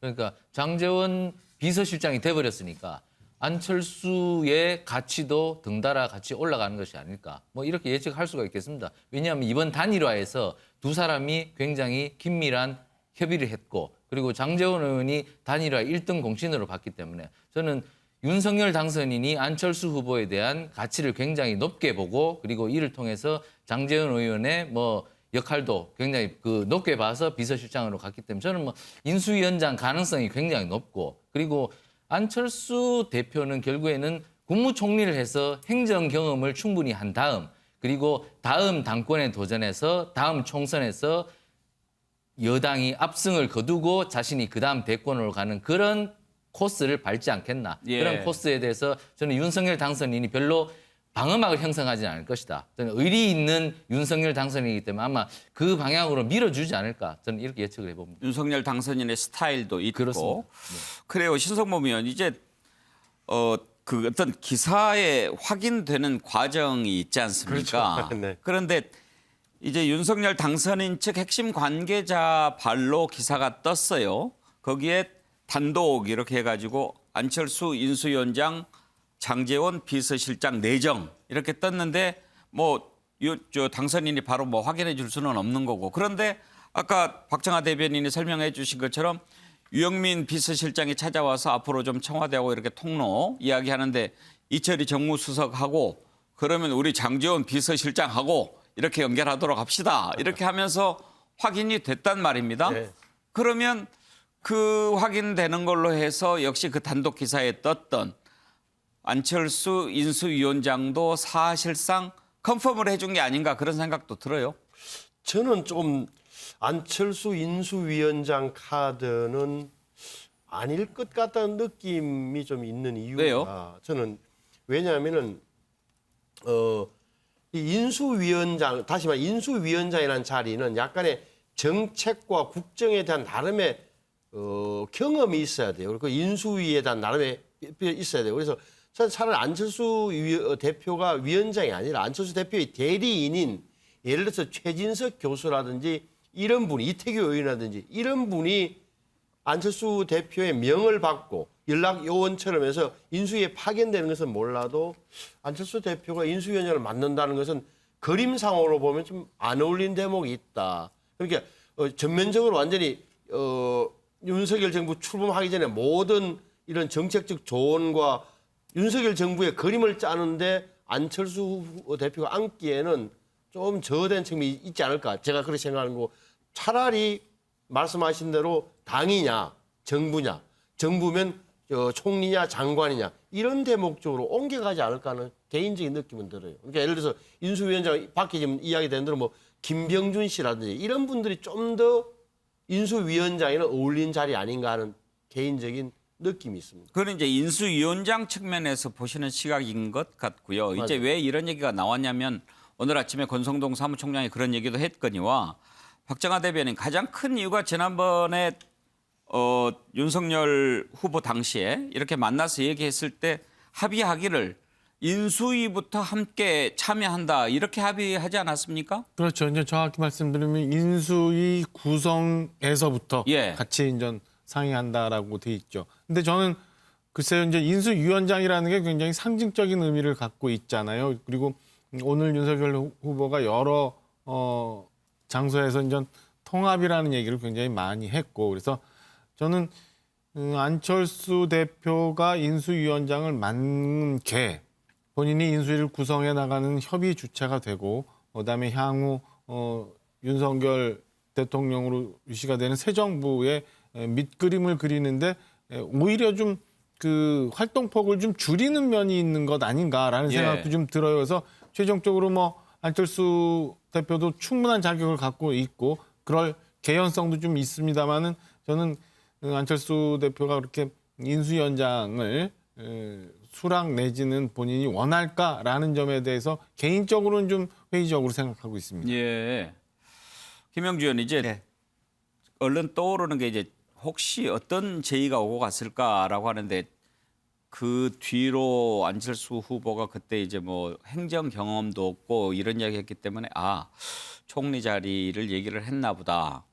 그랬는데 이제 박근혜 전 대통령 당선됐을 때 김영준 전 헌법재판관이 인수위원장을 맡고 총리에 지명이 되지 않았습니까? 그래서 이제 그거를 떠올리는 사람들이 많이 있는 것 같습니다. 안철수 대표를 인수위원장에 임명해서 총리로 보하는 거. 이제 그런 면에서 이제 인수위원장의 성격을 어떻게 규정할 것이냐 문제죠. 좀 큰 우리 사회에 박근혜 정부에서는 조금 그 중추적이고 또 고문처럼 우리 사회를 이끌어 가신 경륜 있는 분을 인수위원장으로 앉혀놓고 실제로 밑에 이제 인수위 분과 체제를 열심히 하면 된다라고 하고 그분은 이제 총리감으로 미리 내정했을 가능성이 있는데 이번의 경우에는 사실은 수많은 두 가지 형태가 있을 수 있을 것 같습니다. 이거 여야 모두가 공약을 너무 많이 했습니다. 그렇기 때문에 저는 이번 인수위에서 첫 번째 해야 될 게 수많은 공약 중에서 도저히 우리 못하겠다는 걸 쳐내기 위해서라도 자기 당 안에서 정책을 주무했고 만들어 왔던 또 정책 역량이 있는 검증된 분이 한 분 인수위원장을 맡아줘서 상당히 우리가 솔직히 공약을 했지만 부담스럽다는 것을 솔직하게 고백하는 그 과정도 필요하다는 측면에서 그런 의미에서 이제 김병준 인수위원장 안 이런 것들이 나올 수 있죠. 물론 앞서서 이제 총리를 주는 것을 전제하지 않고 뭐 무슨 대학 총장이라든지 또 호남의 주요한 인사라든지 이런 분을 모셔서 인수위원장을 할 수 있다고 보여지고 다만 인수위에는 부위원장이 있으니까 예를 들면 이태규 부위원장을 한다든지 뭐 이런 여러 가지 충분히 공동으로 인수위를 이끌어 간다라고 하는 시그널을 줄 수 있는 여러 가지 안이 저는 있을 수 있다 그렇게 생각이 듭니다. 예, 김종욱 교수. 김 교수 보시기에 안철수 후보 입장에서 어떤 것이 자신의 정치적인 미래를 위해서 제일 좋다고 생각할 것 같습니까? 지금 한 3가지 정도 선택지가 있습니다. 하나는 이제 뭐 총리나 장관 입각해서 행정부 경험을 쌓는 게 있고 또 당 대표에 이제 합당한다고 하니까 당 대표에 도전해서 유력한 대권 주자로 하는 것.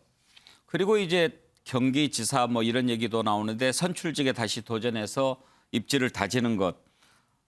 뭐가 됐든 지금 안철수 후보가 이걸로 그냥 끝낼 거라고는 생각하지 않잖아요. 또 한 번 더 도전할 거라고 보는데 그 셋 중에서 어떤 가능성이 가장 높은 것 같습니까? 근데 제가 볼 때 지금 유일하게 신뢰관계에 있는 건 윤석열 당선인과 안철수 대표인 것 같아요. 제가 볼 때 김기현 원내대표 같은 경우도 마찬가지입니다만 정치개혁 얘기했더니 그 부분은 아직까지 잘 모르겠다고 얘기한 적이 있었고 뭐 이준석 당대표와의 관계는 뭐 아시는 거고 일종의 경쟁관계일 수 있는데 또 안철수 대표 같은 경우는 이준석 당대표를 또 경쟁관계로 보는 것 같지도 않은 느낌이 들기 때문에 또 본인이 행정 경험을 얘기했고 좀 그렇다면 뭐 적어도 윤석열 당선인이 얘기한 게 그런 종이 하나가 뭐가 중요합니까? 신뢰면 되는 거죠라고 얘기했을 때는 거의 제가 볼 때 모든 것을 줄 수 있다라고 얘기한 거라고 얘기한다면 지금 안철수 대표 입장에서는 총리로서 행정 경력을 쌓고 왜냐하면 총리라고 하는 것들은 국민들의 삶의 문제가 바로 있다 있는 문제인 거거든요. 또 대통령과도 다른 역할들이 분명히 있습니다. 국회에서 무슨 일이 있을 때마다 총리가 나가서 다 설명을 하는 부분이 분명히 있기 때문에 저는 그런 곳에서 대중적 지지를 얻어내고 그 지지가 있어야지만 제가 볼 때 당에 들어가더라도 그런 세력과 조직을 가지고 경쟁할 수 있기 때문에 제 생각에는 뭐 안철수 대표가 선택을 한다면 윤석열 당선인과의 신뢰관계를 기반으로 총리의 길을 선택하는 것이 제가 볼 때는 가장 좋은 길이 아닐까 생각이 듭니다. 네. 자, 그리고 이제 안철수 대표에게 또 지금 해결해야 될 문제 하나는 합당입니다. 지난번에 선거가 끝난 대로 조속히 합당하기로 했거든요. 합당 관련된 내용을 한번 들어보시죠. 이준석 국민의힘 대표로부터 모욕적이랄지 생각될 수 있는 표현들도 들으셨고 했는데 앙금은 지금 남아있지 않으신 상태인지. 저는 별로 관심 없는 이야기에는 귀를 기울이지 않습니다. 그래서 그 사람이 어떤 말을 했는지는 저는 잘 모릅니다. 나중에 좀 알려주십시오. 아니 저는 먼저 다가와서 제가 인사를 하지 않았습니까 제가. 네. 저는 그런 거 없습니다. 안철수 대표께서 바른미래당 때 좀 이제 국민의당과 바른정당 출신 간의 갈등 속에서 아마 언젠간 저에게 속 터놓고 하실 말씀이 좀 있을 수는 있겠지만 그건 뭐 저는 뭐 여유를 갖고 봅니다 항상. 당대표 되고 나서 가장 먼저 한 일이 상계동에서 안철수 대표 만난 거였거든요. 예, 근데 그때 아주 속 시원하게 말씀 안 해주시던데 어쨌든 언젠가는 그렇게 하실 걸 알고 있습니다. 예, 신성범 의원 합당을 신속하게 하기로 했는데 이번에는 합당 잘 될까요? 국민 앞에 저렇게 약속했는데 대통령 당선인과 당대표의 약속 후보를 내려놓고 중간 사퇴하고 지지선을 하면서 약속한 걸 어떻게 뭐 다른 일이 생기겠습니까? 다만 형식을 어떻게 할지가 상당히 중요한데 국민들이 다 아시는 대로 107석, 106석 때 세석이라는 문제. 오늘 뭐 4명이 당선돼서 110석이라서 110대 세석. 그 세석도 전부 다 비례대표인데 저 부분을 뭐 지분 문제를 갖고 이야기할 거리는 별 없는 거고 사실은 뭐 좋은 말로 합당이고 사실은 뭐 흡수 합병식의 합당 절차가 진행될 수밖에 없다. 이 대목에 대해서는 아마 다들 현실로 인정하고 있는 거 아니냐. 절차를 빨리 진행하는 게 오히려 국민들 입장에서 좀 보는 입장에서 저는 편할 거라고 생각합니다. 예, 자 안철수 후보 미래 살펴봤고요. 끝으로 김용주 의원, 심상정 후보와 정의당의 미래도 잠깐 한번 좀 짚어보죠. 이번에 심상정 후보 지난번보다 더 낮은 2.3% 득표했습니다. 정의당도 상당히 이제 위기감을 느낄 것 같은데요. 왜 이렇게 됐는지는 뭐 여러 가지 분석이 있겠습니다만 심상정 후보 어떻게 앞으로 정치적 미래 전망하십니까? 우선 뭐 진보 진영이 상당히 분열돼 있고요. 여러 가지 이번에 후보 나온 부분도 그렇고 또 아젠다는 좋습니다만은 여전히 노회찬 전 의원 사망 이후에 지도력에 있어서 구심점을 잃어간 것도 사실이고 또 젊은 세대들에 있어서는 기종노도라고 하는 기득권으로 분류된다는 측면도 있습니다. 그래서 아주 새로운 리더십을 만들어가는 과정들을 해서 그야말로 어떤 다당제라고 하는 차원을 끝까지 지켜내는 정당으로 살아남기 위한 다양한 노력이 필요하지 않을까 그렇게 생각이 듭니다. 예, 김종욱 교수는 어떻게 전망하시나요? 저는 진보발 제3의 길을 걸어야 된다고 생각을 하고 있습니다. 그러니까 새로운 사람을 키우기 위해서라도 자기 지지 기반이 있어야 되는 거거든요. 이번에 보셨지만 2.5% 뭐 워낙 박빙의 양강 구도이기 때문에 그럴 수 있다라고 얘기할 수 있을지 모르겠습니다만 2.5%라고 얘기하는 건 존재적인 의미 자체에 대해서 근본적인 회의를 할 수밖에 없는 건데요. 전 그렇다면 말씀하셨던 소위 기성의 기득권 노조가 아니라 지금 새롭게 나타나고 있는 플랫폼 자영업자들, 플랫폼 노동자들 이런 사람들 가장 고통받고 있는 사람들이거든요. 이런 사람들을 지지 기반으로 해서 소위 사회경제적인 고통을 받는 사람들의 새로운 대안들을 만들어내는 힘, 능력들을 보여주면서 그 사람들이 자연스럽게 진보 정당의 중심으로 옮겨갈 수 있도록 하는 좀 기나긴 제3의 길을 걸을 필요가 있다. 제가 볼 때 당장 정의당이 환골 탈퇴해서 변화해서 국민들이 지지할 거라고 생각하지 않고요. 좀 긴 길을 가더라도 우리 사회의 자본주의의 변화에 맞는 방식의 제3의 길을 걸어서 좀 긴 길을 좀 생각을 하고 따박따박 걸어갔으면 좋겠다 이런 생각을 하게 됩니다. 네. 자, 주요 정치인들의 세력들의 미래 짚어봤습니다. 다음으로 넘어가죠.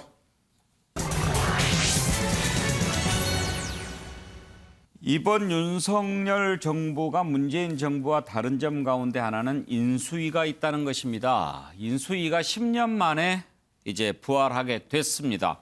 과연 어떤 인수위가 될 것인지 매우 궁금합니다. 문재인 정부 들어서면서 힘들었던 이유 가운데 하나가 인수위 없이 출발했기 때문이었다, 이런 얘기가 많이 있었지요. 인수위 그만큼 중요합니다. 인수위에서 주요 공약 거르지요. 그리고 앞으로 윤석열 정부가 어떻게 나갈 것인지를 보여주는 골격을 짜는 그런 곳이기 때문에요. 자, 어떤 조직이 될 것인지, 무엇을 해야 할지 한번 짚어볼 텐데, 윤석열 당선인 인수위와 관련된 오늘 발언을 들어보겠습니다. 그래서 아직 뭐 인수위원회를 좀 생각할 겨를이 없었습니다. 네. 그래서 하여튼 좀 빠른 시일 내에 구상을 해서 국민들 보시기에 불안하지 않도록 빨리 출범을 시키겠고요. 그리고 뭐 당선자 비서실은 좀 소규모로 효율적으로 빨리 그것도 조직을 해서 인수위원회를 또 지원하는, 그리고 또 중요한 그 인사를 검증하고 하는 그런 초기 역할을 좀 해야 될 것 같습니다. 지금은 뭐 원래는 이런 거를 선거운동 기간에도 좀 준비를 해 놓는 경우가 많다고 들었는데, 저희는 뭐 사정상 그러지는 못했고, 하여튼 좀 신속하게 해 나가겠습니다. 박정하 대변인, 인수위 언제쯤 출범하게 될 것 같습니까? 저 구성을 최대한 빨리 하기로 했으니까요.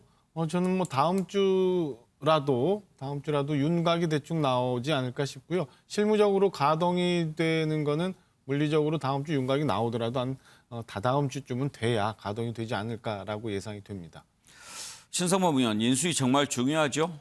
중요하죠. 저거 왜 그러냐면은 지금까지는 후보는 끊임없이 선거운동만 하는 거고, 호흡을 딱 가다듬어 갖고 내가 청와대에 5월 10일 날 아침에 들어가면 뭘 하겠다는 나름대로 구상을 다 끝을 내야 되는 거고, 무엇보다 중요한 게 사람 인선이에요. 그래서 장관은 3명 정도, 이 사람이 만약에 낙마하게 되면은 ABC 뭐 1순위, 2순위, 3순위 이렇게 해서 끊임없이 한번 만나서 다 면담도 해봐야 되고, 그 예비군들. 예.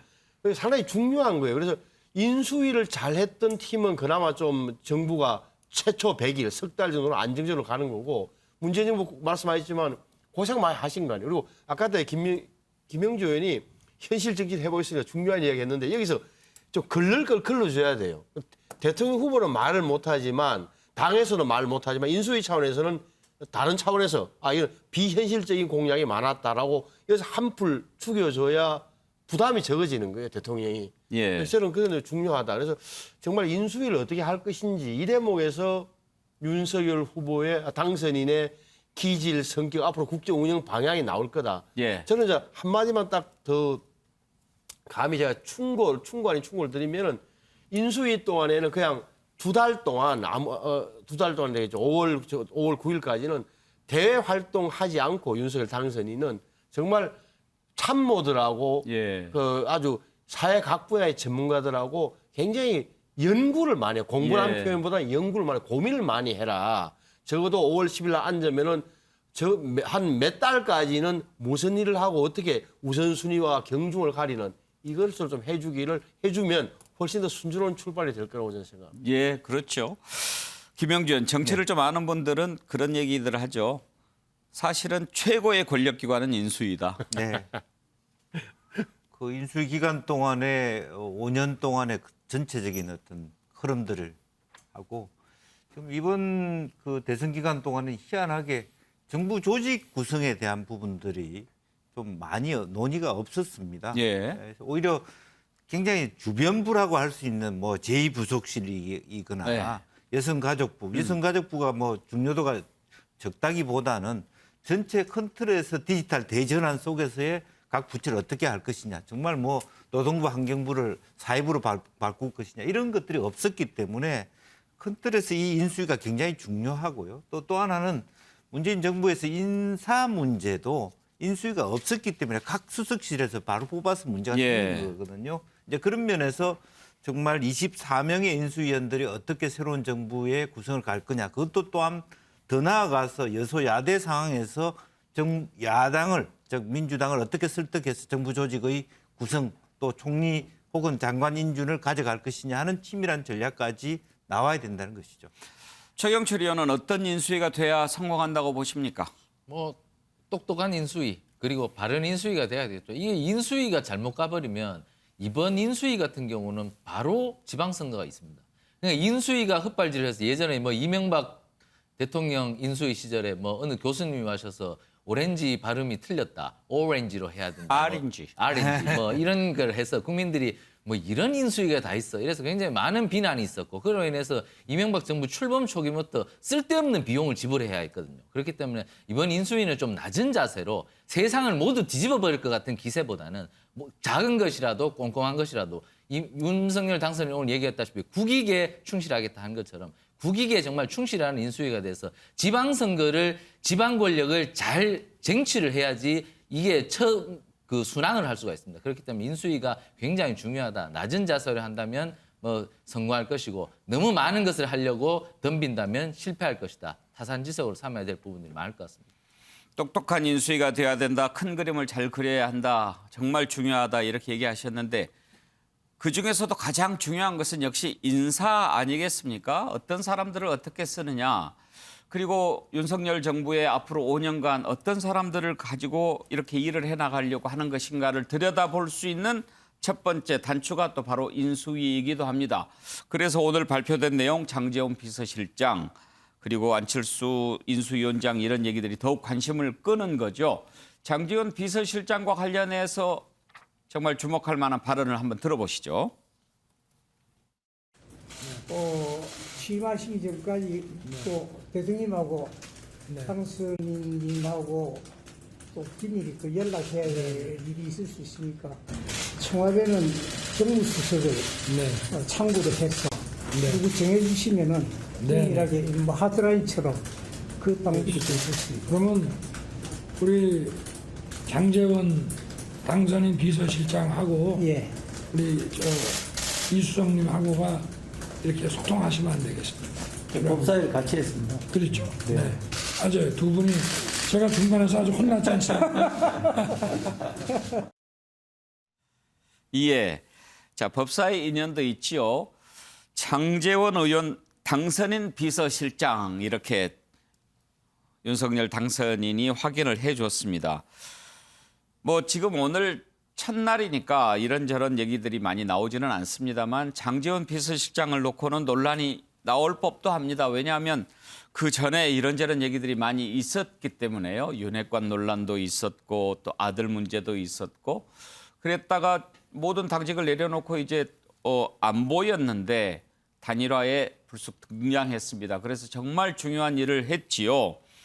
그러면서 오히려 장제원 의원은 이제 좀 공식적으로 일을 할 수 있게 되는 홀가분한 그런 처지가 된 계기가 됐을 겁니다. 윤석열 당선인이 장제원 의원을 얼마나 높게 평가하는가 한번 들어보시죠. 윤석열을 대통령으로 만들어 주십시오, 여러분. 윤석열! 장제원 친구 하태경 왔습니다, 여러분. 먼저 우리 장제원 의원 칭찬 안 할 수가 없죠. 장제원이 대한민국 역사를 바꿨다. 이 단일화 과정에서는 이 사상의 아들 장제원 의원이 인내와 끈기를 가지고 결정적인 역할을 했습니다. 서로 간에 가질 수 있는 불신을 제거하고 저와 안철수 후보가 서로 믿고 신뢰할 수 있도록 했습니다. 박정하 대변인이 아주 뜨거운 신뢰를 보여주는 그런 발언 아니겠습니까? 네. 뭐 논란의 여지는 있을 수 있어요. 일단 장제원 의원이 경선 과정에서 아들 문제로 인해서 스스로 그때 당시도 비서실장이었는데 비서실장직을 내려놓고 본선에서도 윤핵관 논란이 있었고 그러다 갑자기 최근에 단일화에 막구창구가 돼서 이제 소개가 됐는데요. 저는 뭐 인수위원장 혹은 뭐 인수위원이라면 모르지만은 비서실장이니까 우리가 통상적으로 생각하는 비서실장이 본인이 주어진 권한보다 훨씬 더 많이 월권하는 경우는 있는데요. 당선인이 지금 결코 길지 않은 짧은 인수위 기간 동안에 본인이 생각하는 국정을 준비하기 위해서 편하다고 생각하면 저는 뭐 그 부분은 조금 우리 국민들이 조금 예. 인정해주고 좀 받아주실 부분도 좀 있지 않나라는 생각이 좀 있어요. 그래서 조금 넓은 마음으로 이해해 주셨으면 하는 바람도 있습니다. 사실 당선인 입장에서 이제 맨 먼저 임명하는 자리가 비서실장, 대변인 이런 자리 아니겠습니까? 그래서 비서실장이 그만큼 중요하고 먼저 임명을 해야 되는데 이제 이런 지적을 하는 분들이 있습니다. 그분이 어떤 분이냐 하는 걸 떠나서 지금 3선 의원 아닙니까? 의석의 한 석도 더욱 중요한데 당선인 비서실장이야 인수위 시절에 뭐 이것저것 하는 거지만 청와대 비서실장으로 만약에 가게 된다면 의원직을 내려놔야 되잖아요. 그래서 그렇게 가는 것이 괜찮은가 그런 우려를 나타내는 분도 있더라고요. 저는 그게 전제되지는 않았으리라고 봅니다. 그러니까 당선인 비서실장으로 앞서 제가 말씀드린 것처럼 빨리 좀 짧은 기간에 무언가 일을 해야 되기 때문에 내가 가장 신뢰할 수 있고 그다음 편히 얘기할 수 있는 사람을 뽑았지 이게 청와대의 비서실장으로까지 연계되는 거는 저는 뭐 개인적으로도 바람직하지도 않고 현재 지금 국민의힘의 의석수는 굉장히 적거든요. 예. 여기에 또 의석수를 하나 포기를 해야 되는 상황도 좋지 않고 그다음에 뭐 현직 국회의원으로 있다가 바로 청와대 비서실장으로 가는 게 저는 좋은 거는 아니다라고 개인적으로는 생각하고 있습니다. 예.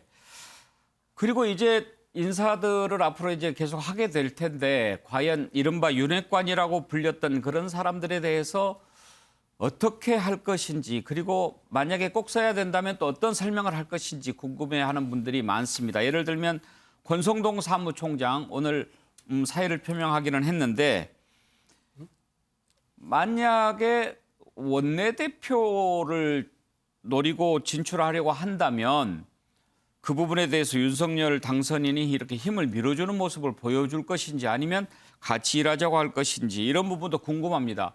권성동 사무총장은 본인 스스로 윤핵관이라고 자부하고 그러지 않았습니까? 한번 들어보시죠. 여러분들 제가 별명이 뭔지 압니까? 윤핵관인 거 알고 계시죠? 저 윤핵관인 거 자랑스러워하는 사람입니다. 왜 윤석열을 선택했냐? 바로 윤석열 후보가 사람에 충성하지 않고 국민에게 충성하고 헌법에 충성하기 때문에 저는 윤석열을 선택했습니다.